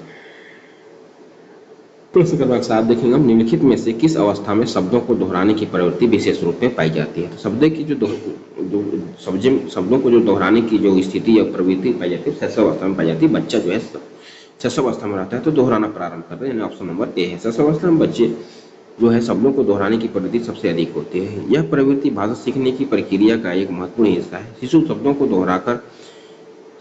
को दोहराकर उनकी ध्वनियों और अर्थों को समझने का प्रयास करते हैं। शिशु समान दर से सीखते हैं। कुछ शिशु दूसरों की तुलना से पहले शब्दों को दोहराना शुरू कर देते हैं। दोहराना शुरू कर देते हैं। ठीक है। प्रश्न क्रमांक 8 है, प्याजे के सिद्धांत। प्रश्न क्रमांक 8 है, प्याजे के सिद्धांत में पराधीन नैतिकता खाली स्थान के दौरान दिखाई पड़ता है। तो इसका जो सही आंसर है वो ऑप्शन नंबर बी है, यानी कि प्याजे के सिद्धांत में पराधीन नैतिकता के दौरान दिखाई पड़ती है। तो ऑप्शन नंबर बी है, यानी कि 4 से 7 वर्ष की उम्र। ठीक है। प्याजे के नैतिक विकासीय सिद्धांत के अनुसार पराधीन नैतिकता का दौर आमतौर पर 4 से 7 वर्ष की उम्र में देखा जाता है। यह अवस्था नैतिक यथार्थवाद की विशेषता है। यहाँ नैतिक नियमों की अमूर्त अवधारणाओं के रूप में मानते हैं जो स्वतंत्र रूप से मौजूद हैं और वयस्कों द्वारा निर्धारित किए जाते हैं। प्रश्न क्रमांक 9 है, किशोर जोखिमपूर्ण व्यवहारों में भाग ले सकते हैं क्योंकि हैं वो ऑप्शन नंबर सी है, क्योंकि अपनी किसी भी गतिविधि के बारे में तार्किक रूप से सोच नहीं पाते हैं, है ना। ऑप्शन नंबर सी कहता है कि किशोर जोखिमपूर्ण व्यवहारों में भाग ले सकते हैं क्योंकि वे अपनी किसी भी गतिविधियों के बारे में तार्किक रूप से सोच नहीं पाते हैं। यह भी पूरी तरह सच नहीं है कि किशोर में तर्क करने की क्षमता होती है, लेकिन वे अभी भी विकसित हो रहे होते हैं और उनमें उनके दिमाग पूरी तरह से विकसित नहीं होते हैं। उनके निर्णय अक्सर भावनाओं और आवेगों से प्रेरित होता है। प्रश्न 10 है ना। प्रश्न क्रमांक 10 है, आत्मसातन व सामंजन में मुख्य अंतर है। तो ऑप्शन नंबर यानी कि बी है, यानी कि सामंजन वर्तमान ढांचे का उपयोग है जबकि आत्मसात नए ढांचे का सृजन है। सामंजन एक ऐसी प्रक्रिया है जिसमें हम अपनी सोच, भावनाओं और व्यवहार को बदलते हैं ताकि नई परिस्थितियों के अनुकूल हो सके। यह एक सक्रिय प्रक्रिया है जहां हम नई जानकारी के आधार पर अपने ज्ञान और अनुभवों को बदलते हैं। आत्मसातन एक ऐसी प्रक्रिया है जिसमें हम नई जानकारी को अपने मौजूदा ज्ञान और अनुभवों के साथ जोड़ते हैं। निष्क्रिय प्रक्रिया के जहां हम नई जानकारी को समझने उसे अपने जीवन में फिट करने का प्रयास करते हैं। प्रश्न 11 है, पूर्व संक्रियात्मक चिंतन की विशेषता क्या है? तो इसका सही आंसर है वो ऑप्शन नंबर ए है, यानी कि केंद्रिता है। इस अवस्था में बच्चे एक समय में केवल एक ही पहलू पर ध्यान केंद्रित कर पाते हैं जिसे केंद्रिता कहा जाता है। यह जीन पियाजे के संज्ञानात्मक विकास के सिद्धांत के अनुसार पूर्ण संक्रियात्मक अवस्था की एक मुख्य विशेषता है। यह 2 से 7 वर्ष की आयु के बच्चों में सोचने का चरण है। प्रश्न 12 है, 3 माह की अवस्था के प्रारंभिक संदेश हैं। तो उस प्रारंभिक संदेश में ऑप्शन नंबर ए है, यानी कि प्रसन्नता, उदासी और घृणा है। ऑप्शन नंबर ए कहता है कि 3 माह की अवस्था के प्रारंभिक संदेश प्रसन्नता, उदासी, घृणा है। शिशुओं में भावनाएं जटिल होती हैं और वे अलग अलग उम्र में विभिन्न भावनाओं का अनुभव कर सकते हैं। 3 महीने की उम्र में शिशु सामान्यतः प्रसन्नता और उदासी जैसी मूल भावनाओं को व्यक्त कर सकते हैं। घृणा जैसी भावनाएं आमतौर पर बाद में विकसित होती है जब शिशु अधिक विशिष्ट प्रक्रियाएं विकसित करने लगते हैं। प्रश्न क्रमांक 13 देखेंगे हम, विद्यार्थियों में व्यक्तिगत भिन्नता होती है अतः शिक्षकों को चाहिए कि ऑप्शन नंबर डी के अनुसार सीखने में विविध अनुभव उपलब्ध कराएं, है नहीं। विद्यार्थियों में व्यक्तिगत भिन्नता होती है अतः शिक्षकों को चाहिए कि वे विद्यार्थियों को सीखने के लिए विविध अनुभव उपलब्ध कराएं, जिससे शिक्षक छात्रों की व्यक्तिगत आवश्यकताओं और रुचियों को पूरा कर सकते हैं। छात्र अपनी गति से सीख सकते हैं और अपनी पसंदीदा शैली से भी सीख सकते हैं। छात्रों को अपना ज्ञान पता लगाने और उनका विकास करने का अवसर मिलता है। छात्रों में सीखने के प्रति सकारात्मक दृष्टिकोण विकसित होता है। प्रश्न 14 देखेंगे हम, कल्पना करें आपका कुत्ता जब भी आप रेफ्रिजरेटर का दरवाजा खोलते हैं लार बहाता है। यदि आप उसके इस व्यवहार को अधिगम के सिद्धांत का उपयोग करते हुए समाप्त करना चाहते हैं तो आप उसके साथ क्या करेंगे? तो हम उसके बाद ऑप्शन नंबर सी के अनुसार ये करेंगे कि रेफ्रिजरेटर का दरवाजा बार बार खोलेंगे परंतु कुत्ते को कभी भी भोजन नहीं देंगे। रेफ्रिजरेटर का दरवाजा बार बार खोलेंगे परंतु कुत्ते को कभी भोजन नहीं देंगे। यह कुत्ते को रेफ्रिजरेटर से दूर रखने के लिए प्रतिलोम अनुबंधन का सबसे प्रभावी तरीका है। यह प्रतिलोम अनुबंधन नामक अधिगम के सिद्धांत का उपयोग करता है। प्रतिलोम अनुबंधन में हम उस उत्तेजना को हटा देते हैं जो अवांछित व्यवहार, इस मामले में लार टपकाना, को मजबूत करता है। प्रश्न क्रमांक 15 देखेंगे हम। किशोरावस्था की विशेषताओं को सर्वोत्तम रूप से किशोरावस्था की विशेषताओं को सर्वोत्तम रूप से व्यक्त करने वाला एक शब्द है, तो है ऑप्शन नंबर बी यानी कि परिवर्तन है। किशोरावस्था की विशेषताओं को सर्वोत्तम रूप से व्यक्त करने वाला शब्द परिवर्तन है। परिवर्तन शब्द यह दर्शाता है कि किशोरावस्था एक निरंतर परिवर्तन होने की प्रक्रिया है जिसमें शारीरिक, मानसिक, सामाजिक और भावात्मक बदलाव शामिल होते हैं। इसमें शारीरिक परिवर्तन, मानसिक परिवर्तन, सामाजिक परिवर्तन और भावात्मक परिवर्तन आदि शामिल है। प्रश्न क्रमांक 16 देखेंगे हम। प्रश्न क्रमांक हम 16 देखेंगे। प्रकृतिवादियों के अनुसार विकास की प्रमुख भूमिका होती है, तो ऑप्शन नंबर बी है पालन की। प्रकृतिवादियों के अनुसार विकास में प्रमुख भूमिका जो होती है वो पालन की होती है। यह उस जटिल भौतिक और सामाजिक परिस्थिति प्रभावों को संदर्भित करता है जिसमें हम पढ़ते हैं और विकसित होते हैं। जिस वातावरण में बच्चा पलता बढ़ता है वह उसके विकास को महत्वपूर्ण रूप से प्रभावित करता है। प्रश्न क्रमांक 17 है। छात्रों का एक समूह अन्य छात्रों को परेशान करता है, पाया गया, आपकी प्रक्रिया क्या करनी चाहिए? तो ऑप्शन नंबर सी है यानी कि छात्रों को व्यक्तिगत तौर पर परामर्श देना। यानी कि छात्रों का एक समूह अन्य छात्रों को परेशान करता हुआ पाया गया, उस परिस्थिति में हमें छात्रों को व्यक्तिगत तौर पर परामर्श देना चाहिए। व्यक्तिगत परामर्श से छात्रों को उनके व्यवहार के प्रभावों को समझाने में मदद मिल सकती है और यह उन्हें सकारात्मक बदलाव की ओर ले जाता सकता है। इसके अलावा यह उन्हें अपने साथियों के साथ सहयोगी और समानता तरीके से व्यवहार करने के लिए प्रेरित कर सकता है। प्रश्न 18 देखेंगे हम। जब एक पीपल का पौधा बढ़कर वृक्ष बन जाता है तब वह अधिक बड़ा पीपल बन जाता है। यह मन प्रदर्शित करता है कि विकास की खाली स्थान को दर्शाता है, तो है ऑप्शन नंबर बी यानी कि निरंतरता को दर्शाता है। क्या कहता है? जब एक पीपल का पौधा बढ़कर वृक्ष बनता है तो यह निरंतरता का प्रदर्शन करता है। पीपल का विकास निरंतर प्रक्रिया जहाँ परिवर्तन धीरे धीरे और क्रमिक रूप से होता है। यह विविक्षता अचानक बदलाव का प्रदर्शन नहीं करता है। पौधे धीरे धीरे आकार, ऊंचाई और जटिलता में बदलता है नहीं, क्रमिकता है। परिवर्तन धीरे धीरे और लगातार होते हैं बिना किसी अचानक बदलाव के। प्रश्न क्रमांक 19 है यानी कि राष्ट्रीय पाठ्यचर्या रूपरेखा 2005 में निम्न में से किस परीक्षा संबंधी सुधारों को सुझाया गया है? तो ऑप्शन नंबर ए यानी कि कक्षा 10वीं की परीक्षा ऐच्छिक, यानी कि राष्ट्रीय पाठ्यचर्या रूपरेखा में कक्षा 10वीं की कक्षा को अनिवार्य नहीं बनाने का सुझाव दिया गया है। इसका मतलब है कि छात्रों को कक्षा 10वीं की बोर्ड परीक्षा देने के लिए बाध्य नहीं किया जाना चाहिए। 2005 की रूपरेखा का उद्देश्य छात्रों पर बोर्ड परीक्षाओं का दबाव कम करना और उन्हें अपनी रुचि और क्षमता के अनुसार शिक्षा प्राप्त करने की स्वतंत्रता देना था। प्रश्न क्रमांक 20 है। सक्रिय अनुबंधन सिद्धांतों को कहते हैं, तो सक्रिय अनुबंधन सिद्धांतों को हम कहते हैं ऑप्शन नंबर बी यानी कि अनुक्रिया उद्दीपन, जिसको हम लोग RS भी कहते हैं। ऑप्शन नंबर बी सही है। बी ये कहता है कि सक्रिय अनुबंधन सिद्धांत को अनुक्रिया उद्दीपन RS कहा जाता है। यह सिद्धांत BF स्किनर द्वारा प्रतिपादित किया गया था। इस सिद्धांत के अनुसार पहले अनुक्रिया होती है, उसके बाद उस अनुक्रिया के परिणाम स्वरूप उद्दीपन उत्पन्न होता है। यह सिद्धांत व्यवहार को समझाने के लिए एक महत्वपूर्ण ढांचा प्रदान करता है।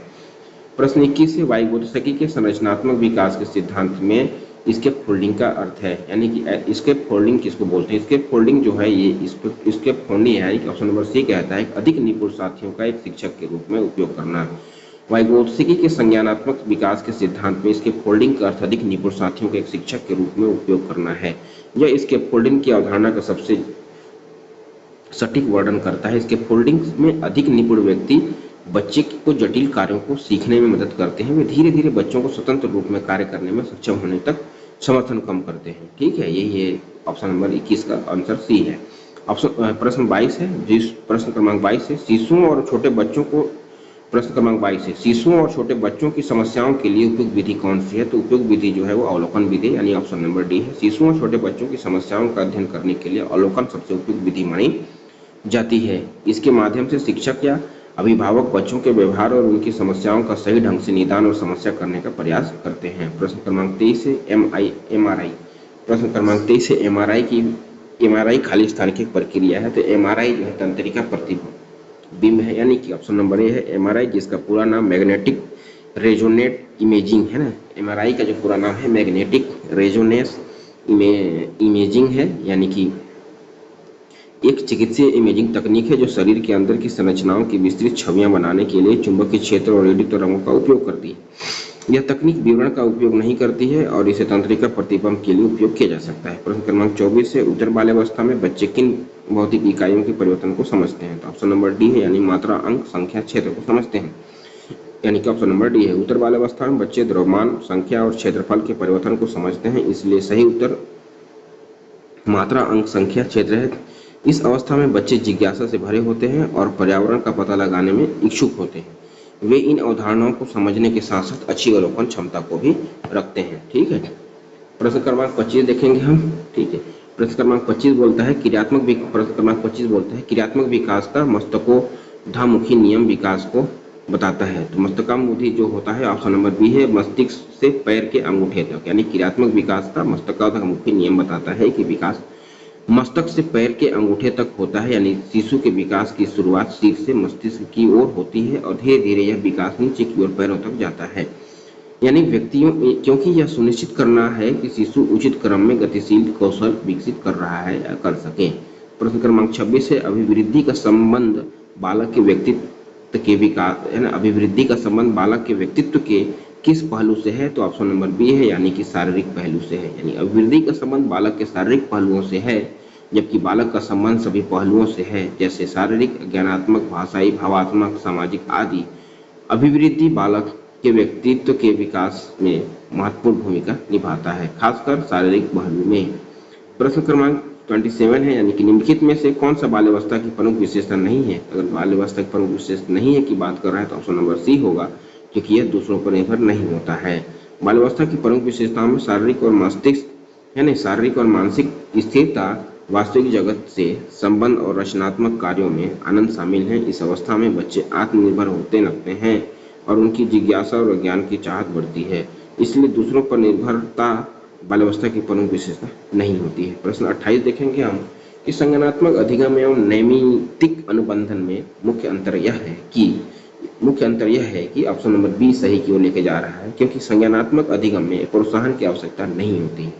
इसलिए नहीं होती है क्योंकि संज्ञानात्मक अधिगम में प्रोत्साहन की आवश्यकता नहीं होती है, क्योंकि यह ज्ञान और समझ पर आधारित होता है, न कि केवल प्रोत्साहन पर। संज्ञानात्मक अधिगम और नैमित्तिक अनुबंधन में मुख्य अंतर यह है कि संज्ञानात्मक अधिगम ज्ञान और समझ पर आधारित होता है, जबकि नैमित्तिक अनुबंधन एक स्वचालित प्रक्रिया है जो उद्दीपन के बीच संबंध से उत्पन्न होता है। प्रश्न क्रमांक 29 है, यह धारणा है कि किशोर तूफान व तनाव की आवृत्ति प्रश्न क्रमांक 29 है, यह धारणा है कि किशोर तूफान व तनाव की अवधि का अनुभव करेंगे।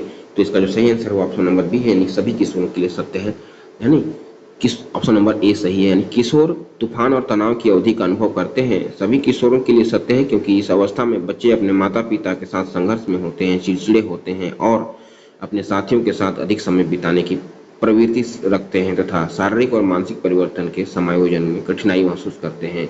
स्टेनली हॉल ने 1904 में किशोरावस्था को तूफान और तनाव शब्द के रूप में पेश किया था। प्रश्न क्रमांक 30 देखेंगे और सीडीपी का जो है अंतिम प्रश्न देखेंगे। बोबो गुड़िया के साथ बुंडरा के अध्ययन में बच्चे एक वयस्क व्यवहार का प्रेक्षण कर अत्यधिक प्रभावी होता है। किस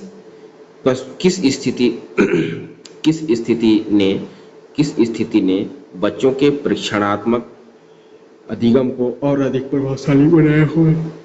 कहने का मतलब है कि बोबो गुड़िया के साथ बुंडरा के अध्ययन में बच्चे एक वयस्क के व्यवहार का प्रेक्षण कर अत्यधिक प्रभावित होते हैं। किस स्थिति में बच्चे के प्रेक्षणात्मक अधिगम की ओर अधिक प्रभावशाली बनाया होता है? तो इसका जो सही आंसर है ऑप्शन नंबर बी है, यदि जब बोबो गुड़िया को मारते समय मॉडल गुस्सा हो जाता है, यानी ऑप्शन नंबर बी है बोल रहा है कि यदि मॉडल की सामाजिक स्थिति उच्च होती तो यह स्थिति बच्चों के प्रेक्षणात्मक अधिगम को और अधिक प्रभावशाली बनाया होता, क्योंकि बच्चे उच्च सामाजिक स्थिति वाले वयस्कों को अधिक अनुकरणीय मानते हैं। बुंडरा के प्रयोग ने यह भी दिखाया कि बच्चे उन मॉडलों की नकल अधिक करते हैं जो समान लिंग के होते हैं या जिन्हें वे पसंद करते हैं। यदि मॉडल को पुरस्कृत किया जाता है तो बच्चे उस व्यवहार की नकल करने की संभावना रखते हैं। ठीक है, इसी के साथ CDP का जो 30 प्रश्न थे वर्ग 3 के शिक्षक के वो समाप्त हुए हैं।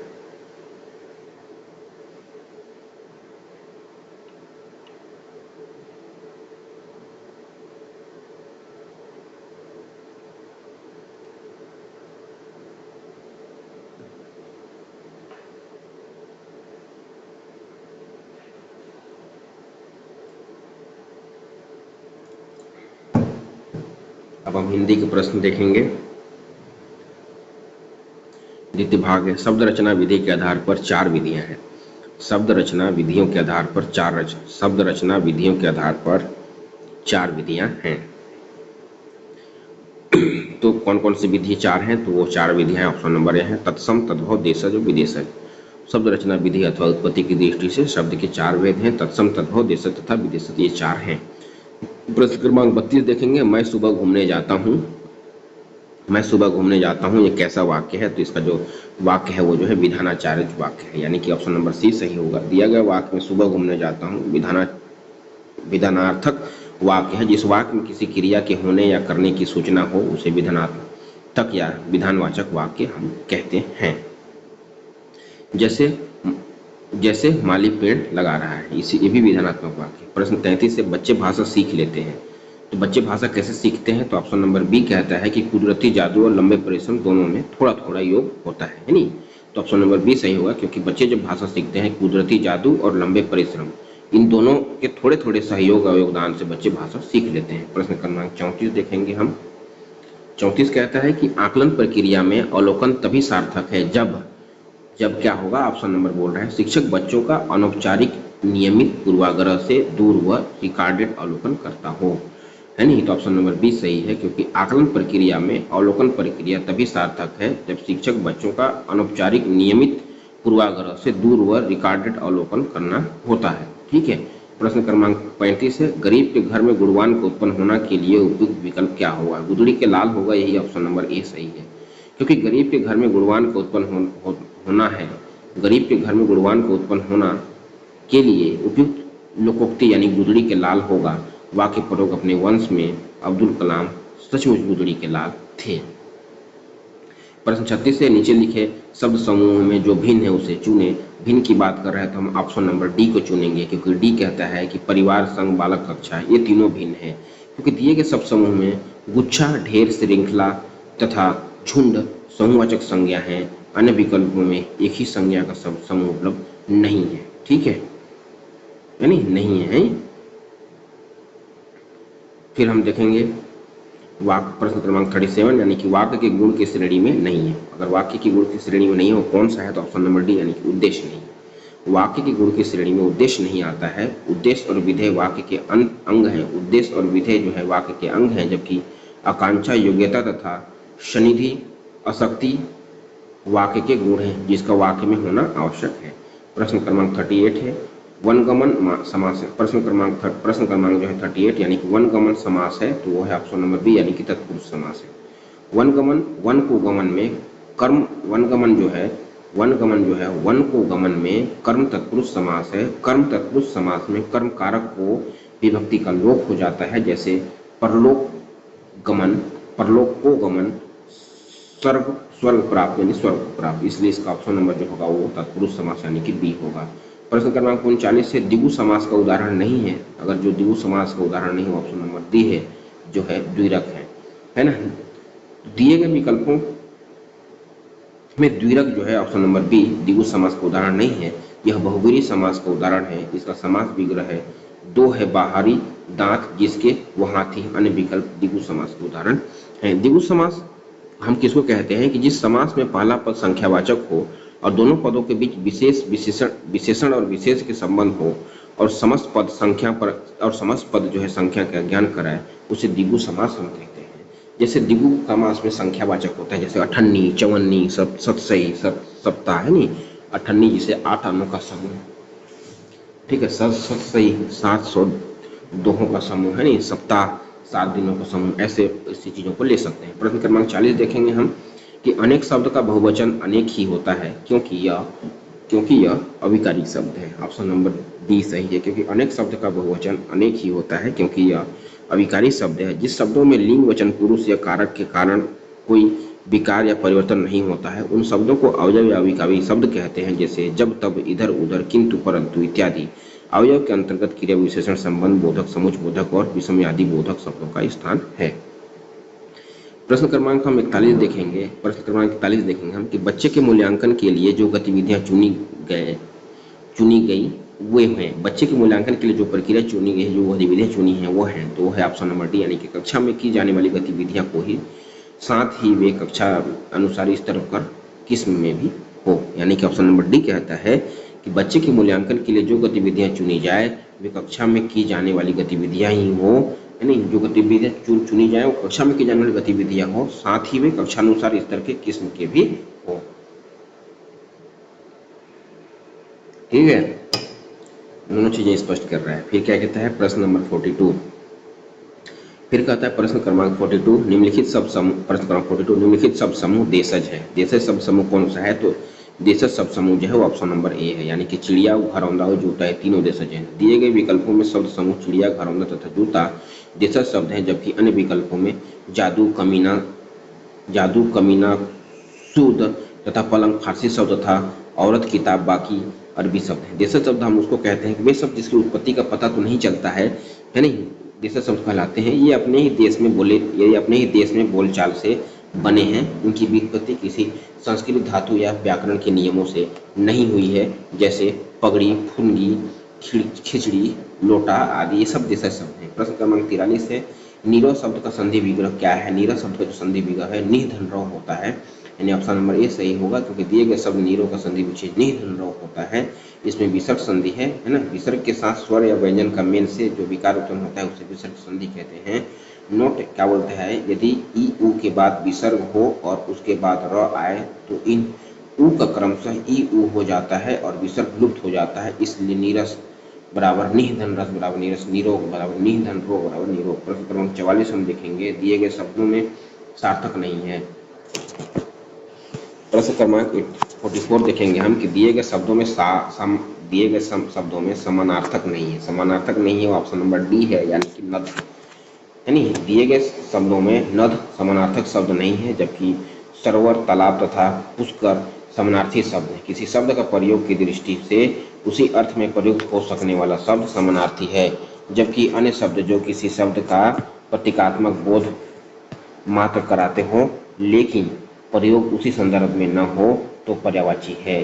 प्रश्न क्रमांक हम देखेंगे 45, जिन्हें तुरंत प्रश्न क्रमांक देखेंगे 45, जिसे तुरंत उचित उत्तर सूझ जाए उसे कहते हैं हम क्या कहते हैं, प्रत्युत्पत्ति बोलते हैं। नहीं, प्रश्न क्रमांक बी है 45 का ऑप्शन नंबर बी सही आंसर है, यानी कि वाक्य खंड और एक में एक शब्द तो जिसकी मेघा या धारण शक्ति तीव्र हो, मेघावी, जिसे तुरंत उचित उत्तर सूझ जाए उसको हम लोग बोलते हैं प्रत्युत्पन्नमति, जिसकी बुद्धि बहुत तीव्र या तेज हो उसको हम बोलते हैं कुशाग्र बुद्धि, यानी। प्रश्न क्रमांक 40 से विद्यार्थियों हेतु पढ़ना सीखने के लिए सबसे उपयुक्त होता है, तो पढ़ना सीखने के लिए सबसे उपयुक्त सही की ओर बोल रहा है, तो सही की ओर ऑप्शन नंबर ए जा रहा है। अब ये कहता है कि सामान्यतः पढ़कर उनका उसे समझ पाना, यानी विद्यार्थी हेतु पढ़ना सीखने के लिए सबसे उपयुक्त सामान्यतः पढ़कर उसे समझ पाना होता है। प्रश्न क्रमांक 47 है कवि सम्मेलन में कविता पाठ करेंगे और साथ ही वहाँ की ऐतिहासिक इमारतों को भी देखेंगे, इस कथन में लोकोक्ति है। तो इस कथन में जो लोकोक्ति है वो ऑप्शन नंबर सी है, यानी कि एक पंथ दो काज वहाँ करेंगे। उपयुक्त कथन में एक पंथ दो काज है, लोकोक्ति है, जिसका अर्थ है एक काम से दूसरा काम हो जाना। पाठ भी करेंगे वहाँ और इमारतों को भी देखेंगे। प्रश्न क्रमांक 48 से बच्चों को भाषा सिखाने में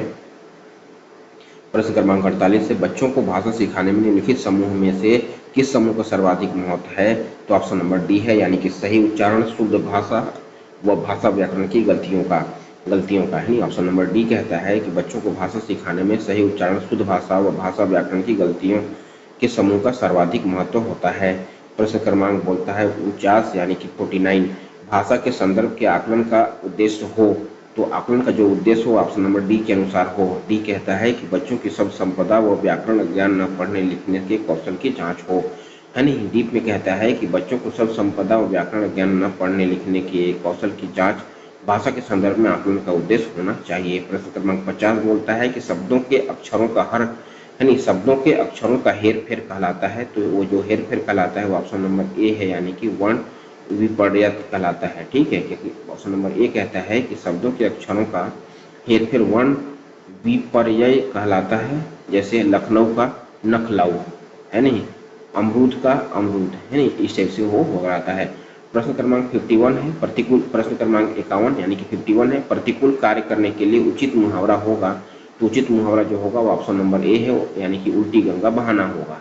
उल्टी गाना बहाना, तो प्रतिकूल कार्य करने के लिए उचित मुहावरा उल्टी गंगा बहाना होगा। वाक्य प्रयोग, मोहन जैसे चोर व्यक्ति का मंदिर में दान देना उल्टी गंगा बहाने के समान है। प्रश्न क्रमांक 52 है यानी 52, स्कूल आने से पहले ही प्रत्येक बच्चा जानकार होता है। किस बात का जानकार होता है? तो ऑप्शन नंबर क्या बोलता है? सुनने और बोलने का जानकार होता है। जहां बच्चा अपने आसपास परिवेश में सुनता है वैसे ही बोल पाता है। नहीं, दो चीज बच्चा सीख के आता है। ठीक है, ऑप्शन नंबर बी इसका होगा कि स्कूल आने से पहले ही प्रत्येक बच्चा सुनने और बोलने का जानकार होता है। प्रश्न क्रमांक 53 है, राम ने कहा गाड़ी पलट गई, है नहीं, कौन सा वाक्य है? तो इसका जो वाक्य है वो है मिश्र वाक्य है, क्योंकि राम ने कहा गाड़ी पलट गई। तीन चीजें मिश्रित हैं। दिया गया वाक्य राम ने कहा गाड़ी पलट गई मिश्र वाक्य का उदाहरण है। जिस वाक्य में एक साधारण वाक्य के अतिरिक्त उसके अधीन कोई दूसरा अंग वाक्य आश्रित वाक्य हो उसे मिश्र वाक्य कहते हैं। अंग वाक्य अपने से पूर्ण या संपूर्ण, है ना, अंग वाक्य अपने से पूर्ण या सार्थक नहीं होते, पर मुख्य वाक्य के साथ आने पर उनका अर्थ निकलता है। प्रश्न क्रमांक हम देखें निकलता है, जैसे जो कवि लोकप्रिय होता है उसका सम्मान सभी करते हैं, जैसे कि कुमार विश्वास। प्रश्न क्रमांक 54 है यानी अंगूठा दिखाना मुहावरा का अर्थ है कि धोखा देना होता है। अंगूठा दिखाना मुहावरे का अर्थ धोखा देना होता है। ठीक है, यानी ऑप्शन नंबर ए बोलता है कि अंगूठा दिखाना मुहावरे का अर्थ धोखा देना होता है। वाक्य प्रयोग बोलता है, मालिक से मुझे रुपए मिलने की आशा थी लेकिन आज तो उन्होंने मुझे अंगूठा दिखा दिया। प्रश्न क्रमांक 55 है, अन्य का विलोम शब्द।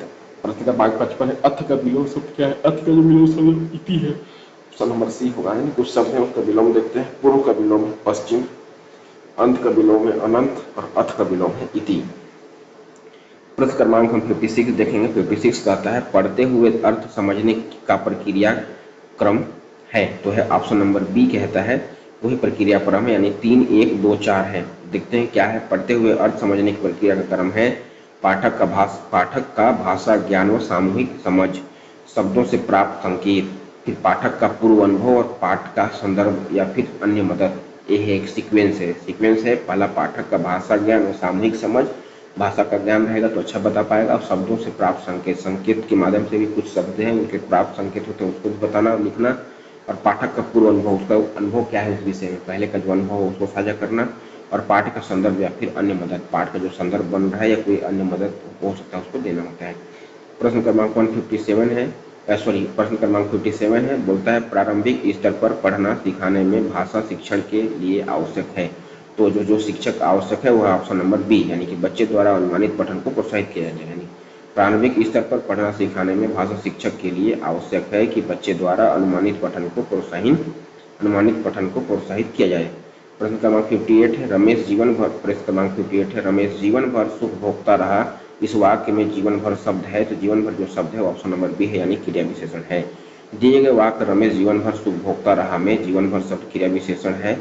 यह कालवाचक क्रिया विशेषण के अंतर्गत, है ना, अवधिवाचक क्रिया विशेषण है। जिस क्रिया विशेषण से क्रिया के होने का काल समझ अज्ञात, क्रिया के होने का काल समय अज्ञान होता है, क्रिया के होने का काल समय ज्ञात होता हो उसे कालवाचक क्रिया विशेषण कहते हैं। इसकी पहचान प्रमुख शब्दों से की जा सकती है। आजकल, प्रतिदिन, सदैव, रात भर, दिन भर इत्यादि। जैसे बारिश रात भर हो रही है, यही सब क्रिया विशेषण है। प्रश्न क्रमांक 59 है, यानी प्रसर्ग किसे कहते हैं? तो प्रसर्ग जो हम कहते हैं वो ऑप्शन नंबर बी है, यानी कारक चिन्हों को हम प्रसर्ग कहते हैं। प्रसर्ग कारक चिन्हों को कहते हैं। हिंदी में कारक 8 प्रकार के होते हैं और कारकों के बोध के लिए संज्ञा या सर्वनाम के आगे जो प्रत्यय चिन्ह लगाए जाते हैं उन्हें हिंदी व्याकरण में विभक्तियां भी प्रसर्ग कहते हैं। प्रश्न क्रमांक 60 है, हम अंतिम प्रश्न है इसका हिंदी का। हिंदी व्यंजन ध्वनियों में 4 अंतःस्थन होते हैं। तो अंतःस्थ जो होते हैं वो या, र, ल, व होते हैं। ठीक है। उस अंत स्थान जो होते हैं या होते हैं, ऑप्शन नंबर सी सही है। उसमें व्यंजन जो होते हैं स स स ह बोलते हैं। संयुक्त संयुक्त व्यंजन जिसको हम लोग बोलते हैं, दो दो स्वर व्यंजन के मेल से मिलते हैं। छत्र अक्षज्ञ, छत्र अक्षज्ञ, छत्र संयुक्त व्यंजन जो होते हैं छत्र अक्षज्ञ। पंचमाक्षर जिसको हम लोग बोलते हैं सप्तांत अड़ा अड़ा अड़ा नामा, इसको हम पंचमाक्षर बोलते हैं। ठीक है। प्रश्न क्रमांक हम देखेंगे, अब देखेंगे भाग अंग्रेजी का जो भाग है वो देखेंगे हम। तृतीय भाग अंग्रेजी है ना। क्या बोलता है? Direction for question number 61 to 68 है ना। read the passage and answer the question that following on the basic of the information है ना प्रोवाइडेड इन द पैसेज। तो पैसेज में क्या कहता है, क्या चीज का पैसेज है? सबसे पहले पैसेज को हम लोग पढ़ना है। पैसेज कहता है कि there are some men who seem to be always on the look out for trouble and to tell the truth they are seldom है ना disappointed है ना listening to such men on world think that this world is one of the है ना shortest and most disagreeable place, yet after all it is not such a bad place, and the difficulty is often in the man who is to think secret. On the other hand, the man who goes out expression people to be like himself, kind and brotherly, will be surprised at the kindness the meets even in the most unlike quarters. A smile is apt to be met with a respective smile, while the sneer is just as apt to provoke a narrow man living in the some nicked brotherhood. My life style different life, but it is not the nothing brotherhood which in quarrelsome power of quarrelsome, but the man within us, and we have it is our power to change your neitherhood into a pleasant in present है ना pleasant on by simply changing your one way। तो question ये हमारा passage था। अब हम passage का जो आंसर है उसको पढ़ते हैं। क्वेश्चन नंबर बोलते हैं 61। the author's own view of the words is that it is। तो इसका जो सही आंसर ऑप्शन नंबर सी है, यानी कि one excessive sensitivity make it a bad place। Question number 62 बोल रहा है द पैसेज इज अबाउट है नहीं। तो इसका जो सही answer option number D, the words and what one makes of it. Question number 63 है we have it in your power of change your neighbourhood which of the given alternative change the above sentence into appropriate negative sentence। इसका सही answer option number A, who do we, option number A है we do not have it is your power to change your है नहीं। Option number A सही है। Question number 64 बोलता है fill in the blank they are seldom disbanded the above statements donates that such men। तो इसका सही answer है ऑप्शन नंबर बी, यानी generally do not fail to come across troubles है ना troubles। क्वेश्चन नंबर बी इसका सही है। क्वेश्चन नंबर 65 है fill in the blanks the man who goes out expecting people to be like himself, kind a brotherly, will be surprised at the kindness he meet even in the most unlike words the above statements so that people reaction to your attitude is। तो इसका सही answer option number B है, यानी कि surprising responsive. Question number 66 है mean is a option number B है common noun. Mean is a क्या है? तो कॉमन नाउन है ना।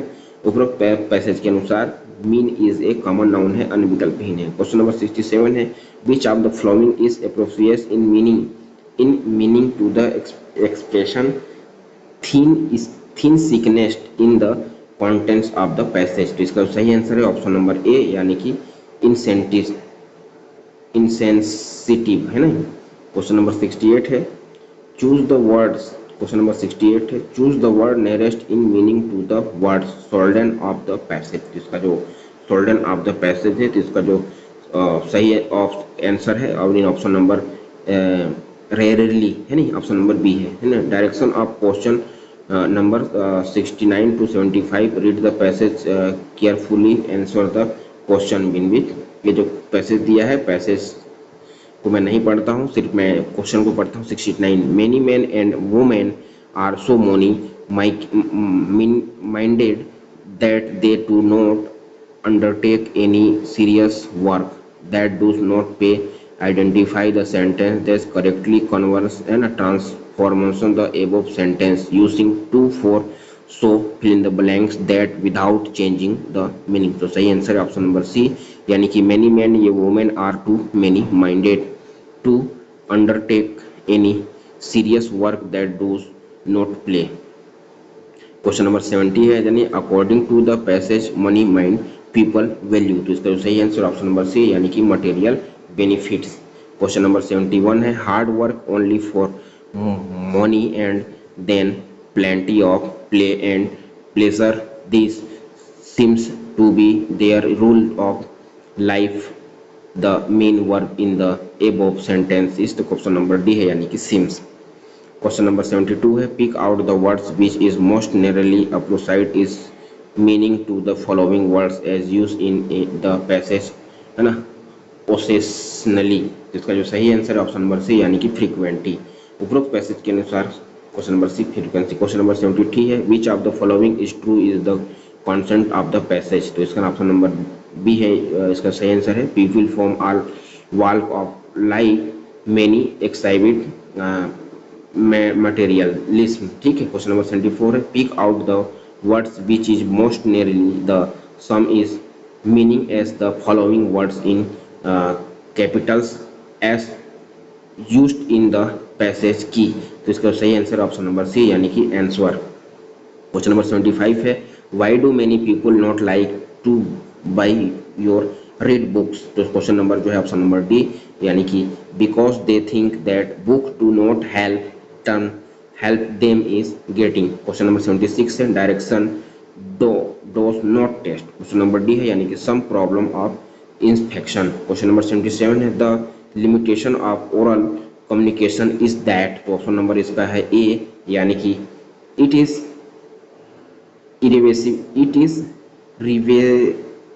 reversible, what is said cannot be taken back। Question number 78 है, the effectiveness of language depend on the speaker's ability to us to use. तो इसका सही आंसर ऑप्शन नंबर डी, यानी कि सिंपल लैंग्वेज। क्वेश्चन नंबर 79 है, English language skills are. तो इसका जो सही answer option number C, English language skill है, इंग्लिश लैंग्वेज का जो स्किल है वो है LSRW, यानी लिसनिंग, स्पीकिंग, रीडिंग और राइटिंग। ठीक है, LSRW के नाम से भी हम जानते हैं। क्वेश्चन नंबर 80 है, which of the following is not speech disorder. तो डिसऑर्डर बोल रहा है, तो इसका जो सही आंसर है ऑप्शन नंबर ए है, यानी कि मार्फोलॉजिकल डिसऑर्डर, है नहीं। फॉलोइंग द स्पीच, बोलने वाला जो है वो क्या है, मार्फोलॉजिकल है। क्वेश्चन नंबर ए सही है। क्वेश्चन नंबर 81 है, through diagnosis what as pretest frequent क्लाइनेट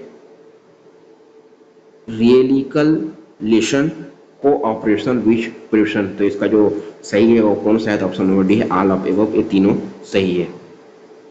cooperative which the percent which of the above are general principle of remedial teaching, दोनों सही है। रिमे है ना, रियलिकल लेशन यानी फ्रीक्वेंटली फिर से रिलीफ पढ़ाना है, यानी दोनों सही है। क्वेश्चन नंबर 82 है, a child learn the first language thought. तो इसका जो सही आंसर है ऑप्शन नंबर ए है, यानी कि स्पीच। ये child learn the first language thought तो क्या है, स्पीच है नहीं, स्पीच की बात कर रहा है। क्वेश्चन नंबर 83 है, which is the most suitable resource A teachers has for teaching vocabulary. तो इसका जो टीचिंग वोकेबुलरी की बात करें, क्वेश्चन नंबर बी है, यानी कि पिक्चर्स, है ना, पिक्चर्स बना के दिखाइए उसको। क्वेश्चन नंबर 89 है,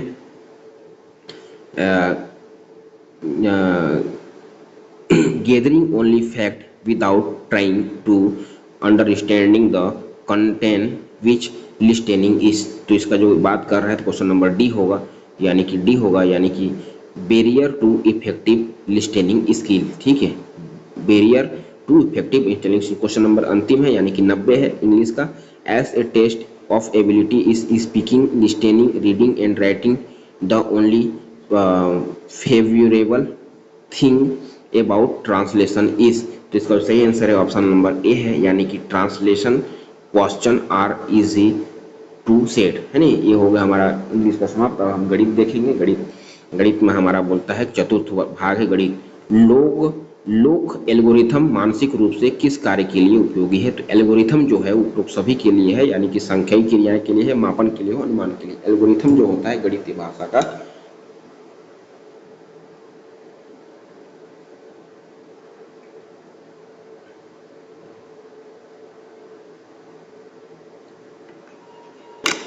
एल्गोरिथम जो है वो गणित भाषा का लोक एल्गोरिथम मानसिक रूप से संख्या क्रियाएं, मापन और अनुमान आदि कार्य के लिए उपयोगी है। लोक एल्गोरिथम मानसिक गणनाओं और अनुमानों तथा अन्य एल्गोरिथम पर अधिक भरोसा करते हैं जो स्वयं को मानसिक उपयोग के लिए अधिग्रहित करते हैं। क्वेश्चन नंबर 92 है, निम्न में से कौन सी सीखने की रणनीति बीएफ ब्लूम द्वारा विकसित नहीं की गई है? नहीं की गई है, गलत की ओर जाना है, गलत की ओर जाना है, तो ऑप्शन नंबर सी होगा, यानी कि शिक्षकों द्वारा मॉनिटरी स्तर प्राप्त करना, यही नहीं किए हैं। ब्लूम ने छात्रों के ज्ञान में बौद्धिक पक्ष पर ध्यान केंद्रित किया है। वह छात्र के सर्वांगीण विकास के लिए बौद्धिक विकास पर अत्यधिक बल देते हैं। अतः निष्कर्ष निकाल सकते हैं कि ब्लूम द्वारा निपुणता अधिगम मॉडल शिक्षकों द्वारा प्राप्त मॉनिटरी के स्तर के आधार पर विकसित नहीं किया गया है, जबकि यह छात्रों द्वारा किसी विषय की निपुणता के स्तर के लिए किया जा रहा है। एक ही माप 1 सेंटीमीटर त्रिज्या वाले के 3 सिक्के मेज पर एक प्रकार रखे हैं कि वे एक दूसरे को स्पर्श करते हैं। सिक्कों द्वारा उनके बीच घेरे गए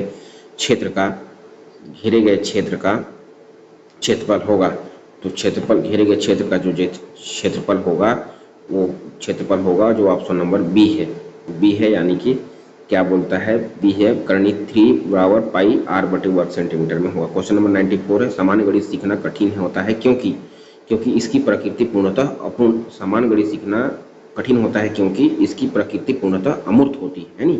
ऑप्शन नंबर ए सही होगा, क्योंकि सामान्य गणित सीखना कठिन होता है क्योंकि इसकी प्रकृति इसकी प्रकृति जो है पूर्णतः अमूर्त है। गणित मूल रूप से बच्चों को जटिल अमूर्तता को संभालने के लिए तैयार करता है, जो वास्तविक जीवन की समस्याओं को हल करने में भी मदद करता है। इसलिए गणित का लक्ष्य अमूर्तन है।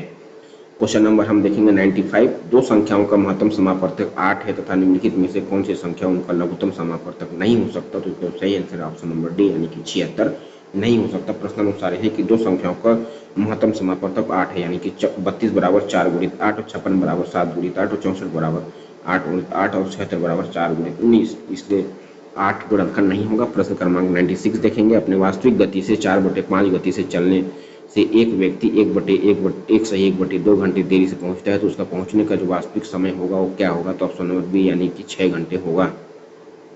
प्रश्न क्रमांक 97 है, मूर्त से अमूर्त की ओर बढ़ता है, तो मूर्त से अमूर्त की ओर बढ़ता है जो ऑप्शन नंबर बी है, प्रयोगशाला विधि है। प्रयोगशाला विधि ही मूर्त से अमूर्त की ओर बढ़ता है। प्रयोगशाला विधि में करके सीखने पर बल दिया जाता है। यह बच्चों को अमूर्त विचारों को समझने में मदद करता है तथा यह छात्रों को ठोस अनुभव प्रदान करने की भी सहायता करता है। क्वेश्चन नंबर 97 का ऑप्शन नंबर बी सही है। प्रश्न क्रमांक 98 है, शिक्षा आयोग 1964 से 66 के अनुसार गणितीय शिक्षण में ज्यादा जोर क्या समझने पर होना चाहिए? तो ज्यादा जोर समझ पर मूलभूत सिद्धांत में होना चाहिए। ऑप्शन नंबर ए सही है। शिक्षा आयोग 1964 से 66 के अनुसार गणितीय शिक्षण में ज्यादा जोर मूलभूत सिद्धांत समझने का होना चाहिए। शिक्षा आयोग 1964 से 66 को ही कोठारी आयोग भी कहा गया है ना। शिक्षा आयोग 1964 से 66 को ही कोठारी आयोग कहा गया है। प्रश्न क्रमांक 99 है, इस्पात और पूजा के पास 7.3, इस्माइल और पूजा के पास 7:3 के अनुपात में कुछ पैसे थे, है ना। इस्माइल के पास 490 थे। यदि पूजा के पास पैसे केवल 10 रुपए के सिक्के में हैं तो पूजा के पास कुल कितने पैसे होंगे? तो इसका जो सही आंसर ऑप्शन नंबर सी, यानी कि 21 होगा। 21 इसलिए होगा कि माना इस्माइल और पूजा की धनराशि 7x और 3x है, तो इसमें 7x बराबर 490, इसलिए x बराबर 70 है नहीं, 70 थे। पूजा के पास कुल धनराशि कितने थे? 3x, तो 3x गुणित 70 बराबर 210, यानी 210/10, यानी कि 21 थे। प्रश्न क्रमांक 100 है, निम्नलिखित में से कौन सी गणित शिक्षण की विशेष योग्यता है? तो गणित शिक्षण की जो विशेष योग्यता है ऑप्शन नंबर डी, यानी कि सभी भी गणित शिक्षण की विशेषता है। कौन कौन सा गणित शिक्षण की विशेषता है ये देखते हैं। गणित एक गणित शिक्षक की विशेष योग्यता निम्नलिखित है। गणित उपकरणों को प्रयोग करने की क्षमता, गणित कक्षा संचालन की योग्यता, विभिन्न शिक्षण विधियों का ज्ञान और शिक्षक प्रणाली को बदलने में प्रायोगिक होना, यानी समस्या समाधान, संरचना, सोच एवं आलोचना सोच, ये भी सभी निहित है। किस प्रश्न क्रमांक 101 है, किसी वर्ग का परिमाप 36 सेंटीमीटर है और किसी आयत की चौड़ाई 7 सेंटीमीटर है। यदि आयत और वर्ग के परिमाप बराबर हो तो आयत का क्षेत्रफल वर्ग सेंटीमीटर में होगा, तो क्या होगा? तो ऑप्शन नंबर सी यानी कि 77 होगा। प्रश्न क्रमांक 130 है, यानी कि प्राइमरी गणित के किसी भी पाठ्यक्रम को निश्चित ही किस श्रेणी को सम्मिलित करना चाहिए? प्राइमरी गणित के किसी भी पाठ्यक्रम को निश्चित ही किस श्रेणी को सम्मिलित करना चाहिए? तो इसका जो ऑप्शन नंबर ए है वही सही है, यानी कि मूर्त से अमूर्त की ओर करना चाहिए। यानी कि प्राइमरी गणित यानी प्राइमरी के बच्चे को बोल रहा है नहीं, कक्षा पहली से 5वीं तक के बच्चे को बोल रहा है कि प्राइमरी गणित के किसी भी पाठ्यक्रम को निश्चित ही मूर्त से अमूर्त श्रेणी में सम्मिलित करना चाहिए। प्राइमरी के प्राथमिक स्तर पर छात्र केवल मूर्त अमूर्त को समझने में सक्षम होते हैं, इसलिए प्राथमिक गणित के किसी भी पाठ्यक्रम में मूर्त से अमूर्त श्रेणी में ही शामिल करना चाहिए। प्रश्न 104 है, आकलन का निकटतम संबंध होता है। तो आकलन का जो निकटतम संबंध होता है ऑप्शन नंबर ए यानी विषय वस्तु से होता है। विषय वस्तु से आकलन का निकटतम संबंध होता है। आकलन सीखने का एक प्रमुख घटक है, यह छात्रों को सीखने में मदद करता है। आकलन अधिगम के उद्देश्यों को प्राप्त करने के लिए शिक्षक और छात्र दोनों को छात्र की प्रगति के बारे में प्रक्रिया प्रदान करता है। प्रश्न क्रमांक 105 देखेंगे हम, सामान्यीकरण से विशिष्ट उदाहरण की ओर बढ़ना जाना जाता है, तो जाना जाता है ऑप्शन नंबर बी की ओर, यानी कि निगमन विधि की ओर, है नहीं। सामान्यीकरण से विशिष्ट उदाहरण की ओर बढ़ना निगमन विधि के रूप में जाना जाता है। निगमन विधि एक प्रकार की तार्किक सोच है जो एक सामान्यतः विचार से शुरू होकर एक विशिष्ट निष्कर्ष तक पहुंचती है। प्रश्न क्रमांक 106 है, राम ने 2 साइकिलें प्रत्येक 990 के दर से बेची। यदि उसके एक साइकिल पर 10% लाभ हुआ तो दूसरी साइकिल पर 10% हानि हुई, तो दोनों साइकिलों के कुल क्रय मूल्य कितना था? तो इसका जो सही आंसर है ऑप्शन नंबर ए होगा, यानी कि 2000 रुपये था। प्रश्न क्रमांक 107 देखेंगे हम, यदि 132 के सभी धनात्मक भाजकों को घटते क्रम में व्यवस्थित किया जाए, तो यदि 132 के सभी धनात्मक भाजकों को घटते क्रम में व्यवस्थित किया जाए तब प्रथम भाजक के इकाई स्थान पर कौन सा अंक होगा? तो इसका जो सही आंसर ऑप्शन नंबर 2 होगा, ऑप्शन नंबर ए यानी कि 2 होगा। 108 है, 1 सेंटीमीटर त्रिज्या के एक बेलन में 1 मिनट में समान आकारों के 5 घनाकार बर्फ रखे जा सकते हैं, तब 1 मिलीमीटर त्रिज्या के एक बेलन में 60 सेकेंड में उसी माप के कितने घनाकार बर्फ रखे जा सकते हैं? तो ऑप्शन नंबर डी निर्धारित नहीं किया जा सकता है, यही होगा। प्रश्न क्रमांक 109 है, संख्या संक्रियाओं को बताते समय खालिस्तान के समय पर जोर देना चाहिए। तो जो बताने समय खालिस्तान के समय पर जोर देना चाहिए तो वो है पैटर्न पे जोर देना चाहिए, है नहीं। ऑप्शन नंबर बी सही है, यानी कि संख्याओं को बताते समय पैटर्न स्वरूप के समझ पर जोर देना चाहिए, यानी गणित आकार, पैटर्न, संख्या और मात्रा आदि का अध्ययन है। एक पैटर्न संख्याओं, आकृतियों, रंगों आदि की एक पुनरावृत्ति व्यवस्था है। यह किसी भी प्रकार की घटना अथवा वस्तु के संबंधित भी हो सकता है। प्रश्न 110 से 2 पाइप ए और बी एक टैंक को क्रमशः 20 मिनट और 30 मिनट से भर सकते हैं। यदि दोनों पाइप एक साथ खोल दिया जाए तो टैंक को भरने में कितना समय लगेगा? तो टैंक को भरने में कुल महज मात्रा ऑप्शन नंबर सी के अनुसार 12 मिनट लगेंगे। 12 मिनट इसलिए लगेंगे कि 1/20 बराबर 30/20 बराबर 3 + 2/60, है नहीं। 60 बराबर 5/100 कट गया ये, तो 12 मिनट लगेंगे, ठीक है। प्रश्न क्रमांक 111 है, किसी परीक्षा में 120 परीक्षार्थियों द्वारा प्राप्त अंकों का औसत 35 है, उत्तीर्ण परीक्षार्थियों का औसत 39 है और अनुत्तीर्ण परीक्षार्थियों का औसत 15 है। परीक्षा में उत्तीर्ण परीक्षार्थियों का संदर्भ है, परीक्षा में उत्तीर्ण परीक्षार्थियों की संख्या है ऑप्शन नंबर ए है, यानी कि 100 है। उत्तीर्ण परीक्षार्थियों का औसत 39 है, अनुत्तीर्ण परीक्षार्थियों का औसत 15 है। परीक्षार्थियों द्वारा प्राप्त अंकों का औसत 35 है, तो प्रश्नानुसार इसको जोड़ दिए, उत्तीर्ण हो गया कुल 100, इसलिए ऑप्शन नंबर ए होगा, यानी कि 100 होगा। 112 है, प्रश्न क्रमांक 112 है, वो बोडमास नियम से लागू हुआ है, तो इसका जो 112 का जो सही आंसर है ऑप्शन नंबर बी है, यानी 163/72 होगा। प्रश्न क्रमांक 113 है, गणित शिक्षण में ज्ञान से अज्ञात की ओर चलते हैं उसको हम लोग क्या कहते हैं? तो उसको आगमन विधि कहते हैं। आगमन विधि में पहले अज्ञात होता है फिर अज्ञात की ओर जाते हैं। गणित शिक्षण इसलिए ऑप्शन नंबर ए हो, गणित शिक्षण में अज्ञात से अज्ञात की ओर आगमन विधि से चलते हैं। आगमन विधि एक ऐसी विधि है जो ज्ञात से अज्ञात की ओर, विशिष्ट से सामान्य की ओर तथा ठोस से अमूर्त की ओर बढ़ती है। यह पर्याप्त अवस्था में ठोस और विशिष्ट अवस्था की सहायता से एक सूत्र बनाने की विधि है। प्रश्न क्रमांक 114 है, यदि 179 गुणित 48 बराबर 8592 हो तो 85.92 भागित 17.9 होगा। तो इसका जो सही आंसर ऑप्शन नंबर ए है, यानी कि 4.8 होगा। प्रश्न क्रमांक 115 है, यदि लोहे के एक ठोस समलंब वृत्तीय बेलन को इस प्रकार गर्म किया जाए कि जिसकी त्रिज्या और ऊंचाई में से प्रत्येक 1% बढ़ जाए तो ठोस के आयतन में वृद्धि होगी। तो ऑप्शन नंबर डी होगा, यानी कि 3.03 होगी। प्रश्न 116 है, गणितीय गेम एवं पजल गणित शिक्षण के उदाहरण है कि कौन सा है? तो प्लेवे विधि है, यानी ऑप्शन नंबर ए सही है। गणित गेम एवं पजल्स गणित शिक्षण के प्लेवे विधि के उदाहरण है। यह एक बाल केंद्रित अनौपचारिक विधि है। प्लेवे पद्धति में गणित खेल, चेकर्स, जादुई वर्ग पहेलियां और बिल्डिंग्स ब्लॉक्स जैसी गतिविधियों के माध्यम से गणित पढ़ाना शामिल है। यह विधि छात्रों में विषय की रुचि उत्पन्न करने में मदद करती है नहीं? मदद करती है। प्रश्न 117 है, 26, 54, 9 में 5 के स्थानीय मान और अंकित मान में अंतर देखा है। तो ऑप्शन नंबर डी होगा, यानी 495। प्रश्नानुसार 26, 54, 9 में 5 के स्थानीय मान, तो 5 गुणित 100 है तो उसका 500 हो गया, और अंकित मान 5 हो गया, तो 500 में -5 हो गया तो 495 हो जाएगा। इसलिए ऑप्शन नंबर डी होगा सही। प्रश्न 118 है, किसी साहूकार को पता चलता है कि वार्षिक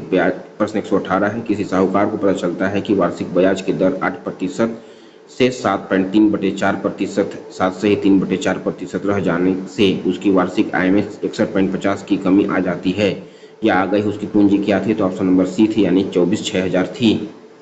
प्रश्न 119 है, निम्न में से कौन सा कथन असत्य है? असत्य की ओर यानी गलत की ओर जाना है। तो गलत हमारा ऑप्शन नंबर बी है, यानी गणित हमें प्रकृति के बारे में बताती है। जी नहीं, गणित हमें प्रकृति के बारे में नहीं बताती है। गणित हमें प्रकृति के बारे में, है ना, ऑप्शन नंबर बी बोलता है कि गणित हमें प्राकृतिक बातें बताते हैं। कथन गणित के संदर्भ में सत्य है। निम्नलिखित में से संदर्भ सत्य है। गणित हमें क्या क्या बताती है उसको देखते हैं। गणित अवधारणाएं अमूर्त होती है।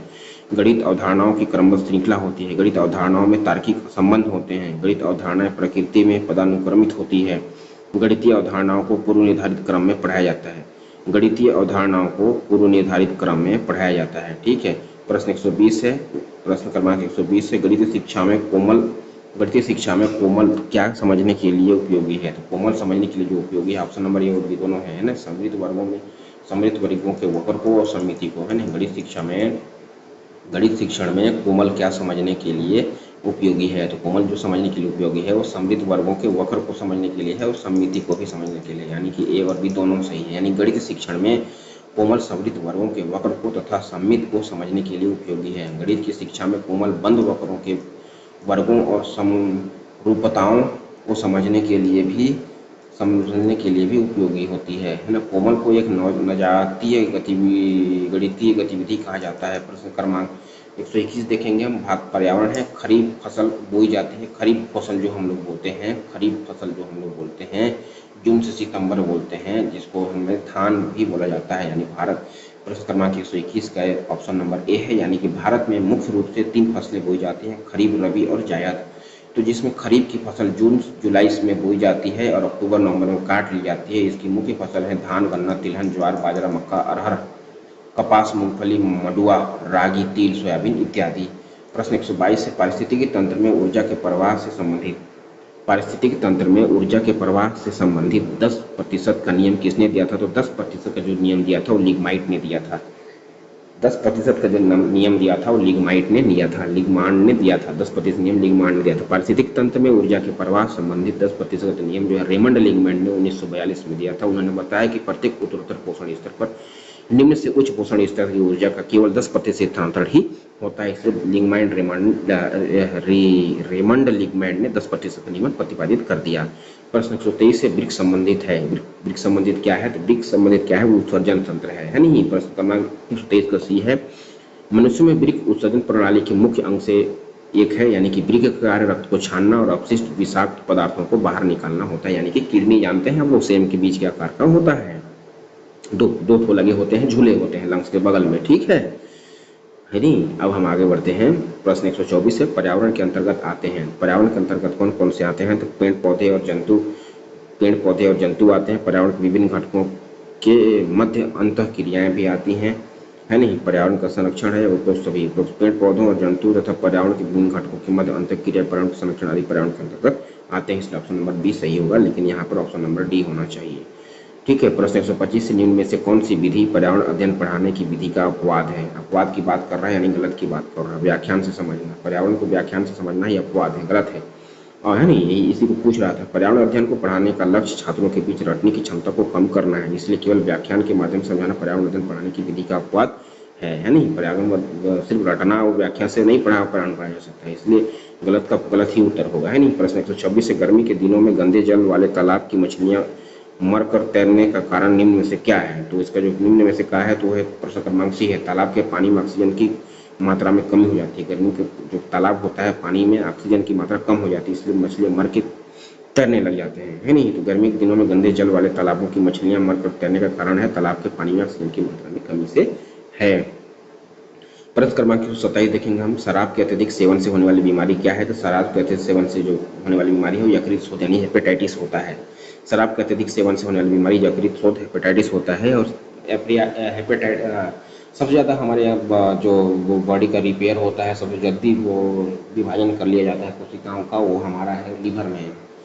प्रश्न 128 से निम्नलिखित में से कौन सा जीवाणु मटर पुल की मूल ग्रंथियों में सहजीवी के रूप में रहता है और वायुमंडल की स्वतंत्र नाइट्रोजन का स्तरीकरण करता है? तो इसका जो सही आंसर है वो ऑप्शन नंबर सी यानी कि राइजोबियम। राइजोबियम जीवाणु मटर पुल की मूंग ग्रंथियों में सहजीवी के रूप में रहता है और वायुमंडल की स्वतंत्र नाइट्रोजन का स्तरीकरण करता है। तो 3 प्रकार के मृदा जीवाणु होते हैं जो बिना पादप पेशी के नाइट्रोजन को स्थिर करते हैं, है ना। एजेंटोबैक्टर, एंजियोस्पर्म और क्लोस्ट्रीडियम होते हैं। प्रश्न 129 से रीढ़ वाले जंतु हैं। रीढ़ वाले जंतु हैं ऑप्शन नंबर डी है यानी उपरोक्त सभी हैं। खरगोश भी, गिलहरी और सर्प भी, इन तीनों में रीढ़ पाए जाते हैं, नहीं। खरगोश, गिलहरी, सर्प, मेढक आदि रीढ़ वाले जंतु हैं तथा बिना रीढ़ वाले जंतु हैं जो तिलचट्टा, केंचुए, केकड़े, घेंगे आदि जैसे कीट हैं। प्रश्न क्रमांक हम 130 देखेंगे, सामाजिक विकास के मार्ग में बाधक तत्व हैं। तो सामाजिक विकास के मार्ग में जो बाधक तत्व है ऑप्शन नंबर सी है यानी सांप्रदायिकता है, यानी सांप्रदायिकता सामाजिक विकास के मार्ग में बाधक तत्व है, जबकि श्रम विभाजन, शिक्षा का अधिकार और सहकारिता सामाजिक विकास के मार्ग के सहयोगात्मक तत्व हैं, सहयोगात्मक तत्व हैं। प्रश्न 131 देखेंगे हम, मनुष्य में एनीमिया रक्तचाप का प्रमुख कारण क्या है? तो इसका जो प्रमुख कारण है वो ऑप्शन नंबर सी है यानी लौह तत्व आयरन की कमी से ही एनीमिया होता है। एनीमिया हो जाने से सिकलिंग जिसको बोलते हैं, हमारे जो आरबीसी का आकार जो गोल होता है वो कटा हो जाता है, हंसी का आकार हो जाता है, चंद्रमा के कटे हुए आकार का हो जाता है, इसलिए एनीमिया यानी कि लौह तत्व हमको लोहा, आयरन यानी गुड़, सब गुड़ चना हमको दबा के खाना चाहिए। फिर बोलता है प्रश्न 132 से पर्यावरण अध्ययन के प्रश्न 132 बोलता है पर्यावरण अध्ययन के अध्ययन में कविताओं तथा कहानियों का प्रयोग निम्न में से किसमें सहायता करता है? तो जो सहायता करता है कल्पना करने की योग्यता को बढ़ाने में करता है, ऑप्शन नंबर डी सही है। पर्यावरण अध्ययन के अध्ययन में कविता तथा कहानियों का प्रयोग कल्पना करने की योग्यता को बढ़ाने और सहायता करता है। यह छात्रों में सृजनात्मक वृत्ति को बढ़ाना, जैसे ऊपर पंखा होती है, नीचे बेबी ऊपर पंखा चलता है, नीचे बेबी सोती है नहीं। कल चलो बेटा कहाँ गए थे, सब्जी की टोकरी में सो रहे थे, ये सब कविता है, इसलिए इसको लाना चाहिए।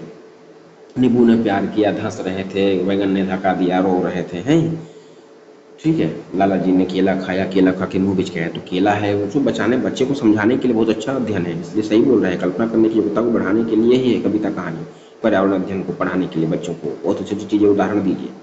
प्रश्न 133 से भारतवर्ष में विवाह कानून अधिनियम लागू करने का वर्ष जो है वो क्या है? वो 1955 में है नहीं। भारतवर्ष में विवाह कानून अधिनियम लागू करने का वर्ष 1955 है। इसमें लड़के की उम्र 21 साल और लड़कियों की उम्र 18 साल कर दिया गया है। प्रश्न 134 देखेंगे हम, निम्नलिखित में से कौन प्रोटीन का सर्वोच्च उत्तम स्रोत नहीं है? गलत की ओर मांग रहा है, गलत की ओर मांग रहा है। मूंगफली का तेल प्रोटीन का सर्वोच्च स्रोत नहीं है, है नहीं। मूंगफली का तेल प्रोटीन का उत्तम स्रोत नहीं है, जबकि दूध, अंडा और समुद्री खाद्य में प्रोटीन का उत्तम पेल के भरा रहता है, ठीक है।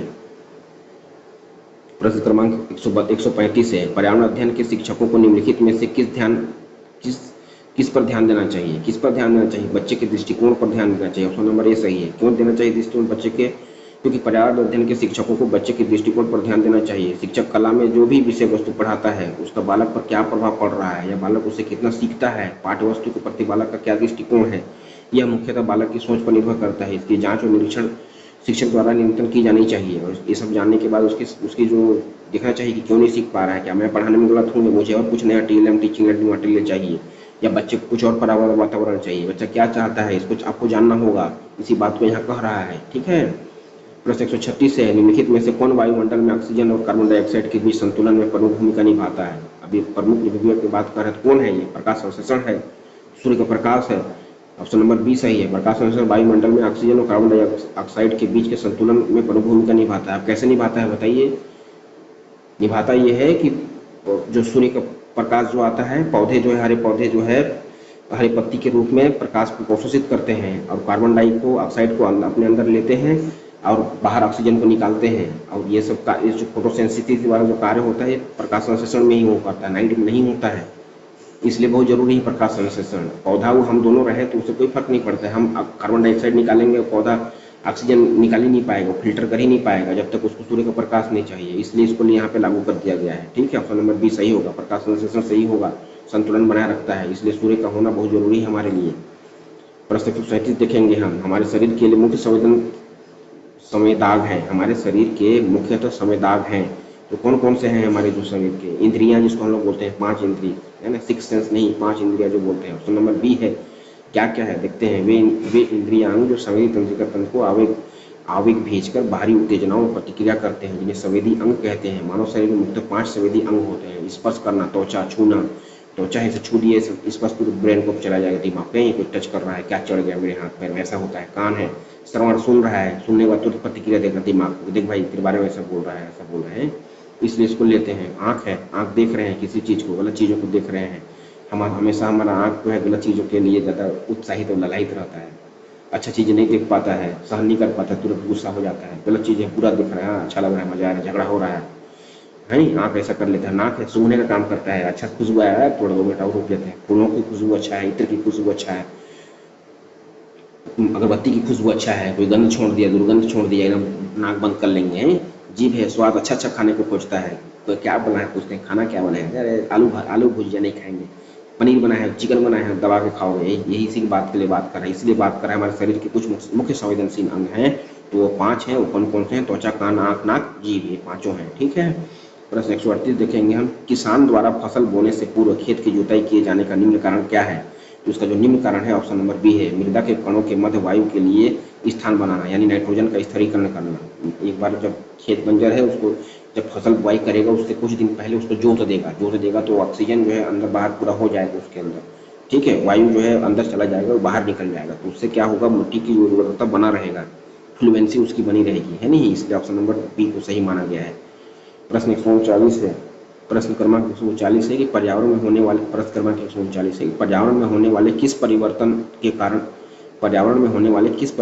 कारण रेखा की मां ने उसे पेड़ के नीचे सोने से मना कर दिया? तो मैं मना कर दिया, देखिए वो बात वाला बात आ गया अभी। हमारा ऑप्शन नंबर बी कहता है कार्बन डाइऑक्साइड गैस की अधिकता, है नहीं, कार्बन डाइऑक्साइड गैस की अधिकता के बारे में बोल रहा है। ये चीज मैं बताया था इससे पहले ही कि पर्यावरण में होने वाले किस परिवर्तन के कारण रेखा की मां ने उसे पेड़ के नीचे सोने से मना कर दिया? तो कार्बन डाइऑक्साइड गैस की अधिकता से। क्यों भाई, क्यों ऐसा बोले? जबकि तो हम तो कहते हैं कि भाई पेड़ पौधे से हमको ऑक्सीजन मिलता है नहीं, लेकिन ऐसा नहीं है। फोटोसेंसिटिव नहीं होगा, जब प्रकाश संश्लेषण नहीं होगा, धूप नहीं आएगा, तो कहाँ से वो ऑक्सीजन निकालेगा, है नहीं। इसलिए बात करता है, देखिए कार्बन डाइऑक्साइड की अधिकता के कारण रेखा की मां ने रात के समय उसे पेड़ के नीचे, रात की बात कर दिया, क्योंकि रात में सूर्य प्रकाश आएगा नहीं तो फोटोसेंसिटिव होगा नहीं तो ऑक्सीजन कहाँ से निकालेगा। इसलिए वहाँ पे अधिकता हो जाएगा, उसके आसपास मंडराते रहेंगे कार्बन डाइऑक्साइड। ठीक है, तो बोलता है माँ ने रात के समय उसे पेड़ के नीचे सोने से मना किया। पौधे प्रकाश संश्लेषण क्रिया के अंतर्गत दिन के वातावरण में कार्बन डाइऑक्साइड लेते हैं और ऑक्सीजन मुक्त करते हैं, परंतु रात के समय पौधे में प्रकाश संश्लेषण क्रिया नहीं होती है और रात के समय में पौधे O2 की अधिकतम मात्रा में छोड़ते हैं, जिसके कारण रात में इनको चारों ओर O2 CO2 यानी कार्बन डाइऑक्साइड अधिकता हो जाती है। वो ऑक्सीजन की कमी होती है जो स्वास्थ्य के लिए हानिकारक है। इसी कारण रात में पेड़ों के नीचे सोना हानिकारक है। आपने ध्यान दिया होगा कि कभी रात को गर्मी का समय है और रात में हवा नहीं चल रहा है तो आपको घबराहट लगता है, पेड़ के नीचे आप बैठे तो बकाहट सी महसूस होती है, क्योंकि वहाँ पे ऑक्सीजन की अधिकता नहीं कमी होती है, कार्बन डाइऑक्साइड की अधिकता होती है। इस बात को महसूस करना होगा, आपको समझना होगा कि फोटोसेंसिटिव जब होता है, ऐसा नहीं है कि पेड़ पौधे हमेशा 24 घंटे ऑक्सीजन देते हैं, जी नहीं। रात को जब प्रकाश संश्लेषण होगा ही नहीं तो अवशोषित नहीं करेगा तो कहाँ से श्वास लेके दे पाएगा। ठीक है, इसलिए इस बात को यहाँ पे उसकी माँ ने बताया, इसलिए ऑप्शन नंबर बी सही होगा। प्रश्न 140 है। निम्न में से कौन सी पर्यावरण अध्ययन की पाठ्य पुस्तक विद्यार्थियों के लिए उपयोगी होगी? पर्यावरण अध्ययन की पाठ्य पुस्तक उपयोगी की बात कर रहे हैं, अच्छी की बात कर रहा है, तो ऑप्शन नंबर सी होगा। गतिविधियां प्रकरणों के साथ हो, बच्चों को अगर गतिविधियां के हम साथ सिखाएं तो बच्चा पर्यावरण अध्ययन को और अधिक अच्छे तरीके से सीख पाएगा। अपने आसपास की चीजों को उसी के हिसाब से समझाया जाए, बताया जाए, गतिविधि कराया जाए, उसको प्रयोग दिया जाए। देखो उसको एक लेंस दे दिया जाए, लेंस देने के बाद उसको बोले सूर्य के प्रकाश में इसको आग लगाओ, पत्ता दे दिया जाए, फूल बना दिया जाए, है नहीं। देखिए क्या बोलता है, ऑप्शन नंबर सी बोलता है पर्यावरण अध्ययन की पाठ्य पुस्तक बच्चों को स्थानीय और व्यापक पर्यावरण के प्राकृतिक, मानवीय, सामाजिक और सांस्कृतिक आयामों को समझ का पता लगाने, जांच करने और विकसित करने का आवरण प्रदान करता है। इसलिए पर्यावरण अध्ययन की पाठ्य पुस्तक गतिविधियां प्रकरणों के साथ हो तो विद्यार्थियों के लिए उपयोगी सिद्ध होगा। इसलिए 140 का ऑप्शन नंबर सी सही होगा। प्रश्न 141 से विश्व स्वास्थ्य दिवस कब मनाया जाता है? तो अगर जब विश्व स्वास्थ्य दिवस मनाया जाता है तो प्रत्येक वर्ष 7 अप्रैल को विश्व स्वास्थ्य दिवस मनाया जाता है। विश्व स्वास्थ्य संगठन जो होता है, विश्व स्वास्थ्य दिवस प्रतिवर्ष 7 अप्रैल को मनाया जाता है। यह एक वैश्विक स्वास्थ्य जागरूकता दिवस है जिसे विश्व स्वास्थ्य संगठन यानी कि WHO, वर्ल्ड हेल्थ ऑर्गेनाइजेशन द्वारा मनाया जाता है। यानी कि 8 मई को विश्व रेड क्रॉस दिवस मनाया जाता है। सुन लीजिए, 8 मई को विश्व रेड क्रॉस दिवस मनाया जाता है और 31 मई को विश्व तंबाकू दिवस मनाया जाता है और 5 जून को विश्व पर्यावरण दिवस मनाया जाता है। इस बात को ध्यान रखना चाहिए। विश्व पर्यावरण दिवस कब मनाया जाता है? तो 5 जून को विश्व पर्यावरण दिवस मनाया जाता है और विश्व स्वास्थ्य दिवस मनाया जाता है कब? 7 अप्रैल को मनाया जाता है। ठीक है, इसमें ऑप्शन दिए सारे को बता दिया। 7 अप्रैल विश्व स्वास्थ्य दिवस, है नहीं, 7 अप्रैल विश्व स्वास्थ्य दिवस, 8 मई विश्व रेड क्रॉस दिवस, 31 मई विश्व तंबाकू निषेध दिवस और 5 जून विश्व पर्यावरण दिवस। प्रश्न क्रमांक 142 से सर्वाधिक महत्वपूर्ण सीखने का संसाधन है। प्रश्न क्रमांक 142 है, सर्वाधिक महत्वपूर्ण सीखने का जो संसाधन है वो क्या है? तो सर्वाधिक सीखने का जो संसाधन है वो उपरोक्त सभी है। सभी इसलिए है कि क्षेत्र भ्रमण से भी हम सीख सकते हैं, पुस्तकालय से भी सीख सकते हैं और सर्वेक्षण और परियोजना कार्य से भी सीख सकते हैं। इसलिए इसका उत्तर सही है क्योंकि शिक्षण संस्थान वह शब्द है जिनका उपयोग शिक्षण और अधिगम सामग्री का वर्णन करने के लिए किया जाता है। शिक्षण प्रक्रिया को रोचक बनाने तथा छात्रों को अधिगम प्रक्रिया में सक्रिय रूप से शामिल करने के लिए निम्न संसाधन है। पुस्तकालय जहाँ छात्र अपनी रुचि से पुस्तक पढ़ सकते हैं, यह भी विद्यालय का सबसे महत्वपूर्ण शिक्षण संस्थान है। सर्वेक्षण एवं परियोजना समुदाय आधारित शिक्षण संसाधन है ना। क्षेत्र भ्रमण को सबसे महत्वपूर्ण शिक्षण संसाधन माना जा सकता है। सामुदायिक आधारित शिक्षण संसाधन बच्चे के व्यवहार को आकार देने में भी मदद करते हैं। ठीक है, मदद करते हैं। प्रश्न क्रमांक हम 143 देखेंगे। मनुष्य का सामाजिक सांस्कृतिक पर्यावरण है। मनुष्य का जो सामाजिक सांस्कृतिक पर्यावरण है वो कौन सा है? तो ऑप्शन नंबर बी है, यानी कि भवन, सड़कें, ऐतिहासिक स्थल। मनुष्य का जो सामाजिक सांस्कृतिक पर्यावरण है, हमारा जो हमारे सबसे करीब वो कौन कौन से है? तो भवन, सड़कें और ऐतिहासिक स्थल, यही हमारा सामाजिक सांस्कृतिक पर्यावरण है। क्यों है भाई ऐसा कि मनुष्य का सामाजिक सांस्कृतिक पर्यावरण उन सभी सामाजिक परिवेशों से मिलकर बना होता है जो कि व्यक्ति, समाज या संस्था के विकास को प्रभावित करते हैं, जैसे भवन, सड़कें, ऐतिहासिक स्थल आदि। जबकि जलवायु, वर्षा, मिट्टी तथा जंतु प्राकृतिक पर्यावरण के अंतर्गत आते हैं। नहीं, सामाजिक संस्कृति की बात कर रहा है तो यही होगा हमारा भवन, सड़कें और ऐतिहासिक स्थल। प्रश्न क्रमांक 144 देखेंगे हम कि बच्चों को पर्यावरण अध्ययन पढ़ाया जाना क्यों आवश्यक है। बच्चों को भाई क्यों पर्यावरण समझना चाहिए? इसलिए उपरोक्त सभी को हमने लिए हैं क्योंकि नैतिकता की समझ का विकास हो, है नहीं, अवधारणाओं की गहरी समझ विकास हो, पर्यावरण की जानकारी में महत्व देना हो।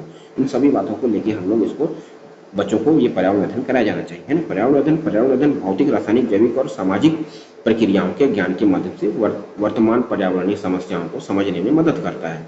यह पर्यावरणीय समस्याओं का समाधान प्राप्त करने के लिए आवश्यक कौशल प्रदान करता है। अतः पर्यावरण अध्ययन इसलिए पढ़ाया जाना आवश्यक है क्योंकि इससे अवधारणाओं की गहरी समझ का विकास होता है तथा नैतिकता की समझ विकसित होती है और पर्यावरण की जानकारी एवं महत्व प्रदान होती है। ठीक है, इसीलिए इसको किया जाता है। निम्नलिखित में से कौन एक खाद्य श्रृंखला की बात कर रहे हैं? खाद्य श्रृंखला और खाद्य जाल आप जानते ही होंगे कि हमारे प्रकृति में जो खाद्य चयन चला रहता है, अगर ये नहीं रहता तो हमारा जीवन कभी समाप्त हो कभी ही मतलब इससे पहले ही समाप्त हो गया होता। इसलिए हमारे जो फ्लुएंसी या लेवल को मेंटेन करने के लिए खाद्य श्रृंखला और खाद्य जाल बनाया जाता है। तो इसका जो सही आंसर है ऑप्शन नंबर बी है, यानी कि घास, हिरण, सेब, है नहीं। खाद्य श्रृंखला के बारे में बात कर रहे हैं। खाद्य श्रृंखला आखिर में होता क्या है कि घास हुआ, घास ने अपना भोजन खुद बनाया, अब घास उत्पादक हो गया। अब प्राथमिक उपभोक्ता जो हो गया हिरण हो गया और द्वितीयक उपभोक्ता हो गया शेर, है नहीं। जैसे इसीलिए खाद्य श्रृंखला के बारे में ऑप्शन नंबर बी है। घास में गेहूं भी आ जाएगा और घास भी आ जाएगा आम में, ये तो खाद्य श्रृंखला है नहीं। घास बकरी मछली नहीं, बकरी को मछली खाता नहीं है नहीं, तो ये भी नहीं होगा। गेहूं मछली बकरी, ये भी नहीं है नहीं। मछली को बकरी खाता नहीं, ये भी नहीं है। तो जो हमारा जो सही ऑप्शन है ऑप्शन नंबर बी है, यानी घास, हिरण और सेब। प्रश्न क्रमांक 146 है। 146 कहता है कि शिक्षक को निम्न में से किसके आधार पर विद्यार्थियों की डिस्लेक्सिया समस्या की जानकारी प्राप्त होती है। डिस्लेक्सिया जो है वो लेखन से नहीं है, डिस्लेक्सिया जो पढ़ने से संबंधित है। जब छात्र को शिक्षक बोलता है कि बच्चा चलो अब पाठ पढ़ो, तो शिक्षक जो बच्चा है वो पाठ नहीं पढ़ पाता है, क को ब पढ़ता है, ब को अ पढ़ता है, तभी शिक्षक को समझ में आ जाता है कि हाँ, यहाँ पे विद्यार्थियों को डिस्लेक्सिया, यहाँ की पढ़ने की समर्थता, पढ़ने की वर्णनता की समस्या है। एक शिक्षक का डिस्लेक्सिया से ग्रसित छात्रों को पढ़ने या लिखने के आधार पर पहचाना जा सकता है, क्योंकि इसमें ग्रसित बच्चे को छपे हुए शब्दों को याद रखने या समझने में कठिनाई होती है। यह अक्सर अक्षरों, शब्दों या संख्याओं को उलट पुलट करके पढ़ता रहता है। ठीक है। प्रश्न क्रमांक 147 है, समीर ने शिक्षक प्रश्न क्रमांक 147 है, समीर ने शिक्षकों से प्रश्न किया कि गर्मी के दिनों में खाद्य सामग्री शीघ्र नष्ट हो जाती है, इसके निम्नलिखित के क्या कारण नहीं है। नहीं है की बात करें, गलत की ओर पूछ रहा है, यानी कि सूक्ष्म जीवों में निम्न दर में चयापचय होना, यानी कि कहने जो नहीं है। देखिए ऑप्शन नंबर सी बोलता है, गर्मियों में शीघ्रता ही भोजन सामग्री के खराब होने का प्रमुख कारण भोजन सामग्री में मौजूद जीवाणु होते हैं। गर्मियों के दिनों में अधिक तापमान होने के कारण खाद्य सामग्री में इनका विकास तीव्र गति से होता है। इन जीवाणुओं द्वारा होने वाली तीव्र चयापचय प्रक्रिया के कारण खाद्य सामग्री का विखंडन तीव्र गति से होता है, जिसके फलस्वरूप खाद्य सामग्री में अम्ल और अन्य अवांछित पदार्थ तीव्र गति से उत्पन्न होते हैं, जिस कारण भोजन के दुर्गंध आने लगती है और वह शीघ्र ही नष्ट हो जाते हैं। इस प्रकार स्पष्ट है कि गर्मी के दिनों में खाद्य सामग्री के शीघ्र नष्ट हो जाने के विकल्प ऑप्शन नंबर सी सही कथन है, यानी सूक्ष्म जीवों में निम्न दर में चयापचय। कहने का तात्पर्य है कि आपने गर्मी के दिनों में, जैसे हमारे आसपास जीवाणु घूमते रहते हैं, नहीं, प्रकृति में जीवाणु घूमते रहते हैं। जब खाद्य पदार्थ जो हम लोग रखे हैं वो एक निश्चित टेम्परेचर होता है, जैसे बैक्टीरिया जो है ना, बैक्टीरिया जो जीवाणु है उनको हम लोग फ्रीजर में, यानी कि कम तापमान में ले जाके कितने दिन तक खाद्य प्राणी को हम बहुत अच्छे समय में जैसे फ्रीजर में स्टोर करके रख सकते हैं। बशर्ते ये कि गर्मी के दिनों में जब वातावरण जब बढ़ता है, मौसम की जो टेम्परेचर बढ़ता है, तो ये जो ज़्यादा विकसित हो जाते हैं, ज़्यादा सक्रिय हो जाते हैं, फ्री माइंड हो जाते हैं और ये अपनी जनसंख्या बढ़ा लेते हैं। और इसी के साथ जब भोज्य पदार्थ को ये लोग संतुलित को जो डिसइंफेक्ट है ना, संतुलित को असंतुलित कर देते हैं और उनकी जनसंख्या बढ़ती जाती है, तो भोजन में दुर्गंध और झाग जैसे गतिविधियां देखने को मिलती हैं। प्रश्न क्रमांक 148 है, कक्षा में शिक्षक ने किसी एक विषय पर बच्चों को आपस में बातचीत करने का अवसर दिया, ऐसा करने पर क्या होगा?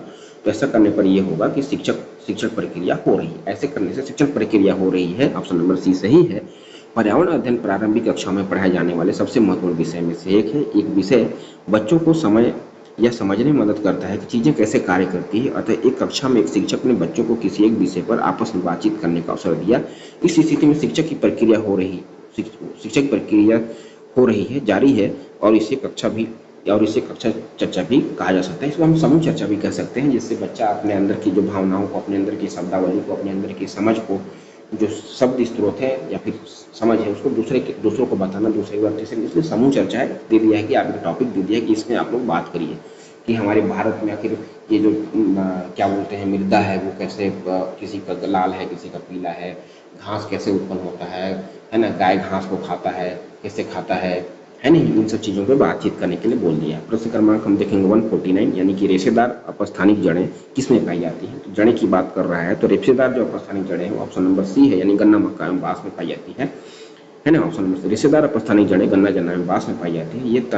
ये जड़ें तने के आधार से निकलते हैं। रेशेदार जड़ें गहराई तक प्रवेश नहीं करती है। रेशेदार जड़ें जो ऊपर रहती है, गहराई तक प्रवेश नहीं करती है, इसलिए इन्हें अक्सर सतही पोषण कहा जाता है। ठीक है। मूसला जड़ें जो होता है, जो अंदर तक जाता है, गहराई तक जाता है। ठीक है। रेशेदार तने जो है वो ऊपर ही रहता है, इसलिए गन्ना, मक्का एवं बांस है जो ऊपर ही रहते हैं। प्रश्न 150 से, निम्नलिखित में से कौन सी बीमारी प्रोटोजोआ के कारण होता है? तो प्रोटोजोआ के कारण जो बीमारी होने वाला है वो मलेरिया है। आप सबको ध्यान में होना चाहिए कि मच्छर मारने के लिए हम मच्छरदानी दे रहा है सरकार, छत्तीसगढ़ सरकार मच्छरदानी दे रहा है। आसपास गड्ढे हैं उसको उसमें मिट्टी तेल डाल दीजिए, तो उसका जो पानी का जो सांद्रता है वो कम हो जाएगा, वो नीचे जो है उसके मच्छर के जो अंडे हैं वो नीचे बढ़ जाएंगे। ठीक है। तो मलेरिया रोग जो है प्रोटोजोआ का कारण है। टाइफाइड जो होता है जीवाणु जनित रोग है, जिसको हम लोग है ना आंत जनित रोग कहते हैं। टाइफाइड जो है आंत जनित रोग है। और एंटीअमीबा प्रोटोजोआ है। और एनीमिया जो है आयरन की कमी से होता है, जिससे हमको सिकल सेल कहते हैं। इसी के साथ हमारा जो चैप्टर है वो समाप्त हुआ और हम विदा लेते हैं। अब हम अगला जो है छत्तीसगढ़ शिक्षक पात्रता परीक्षा 2017 का पाठ पढ़ेंगे। धन्यवाद।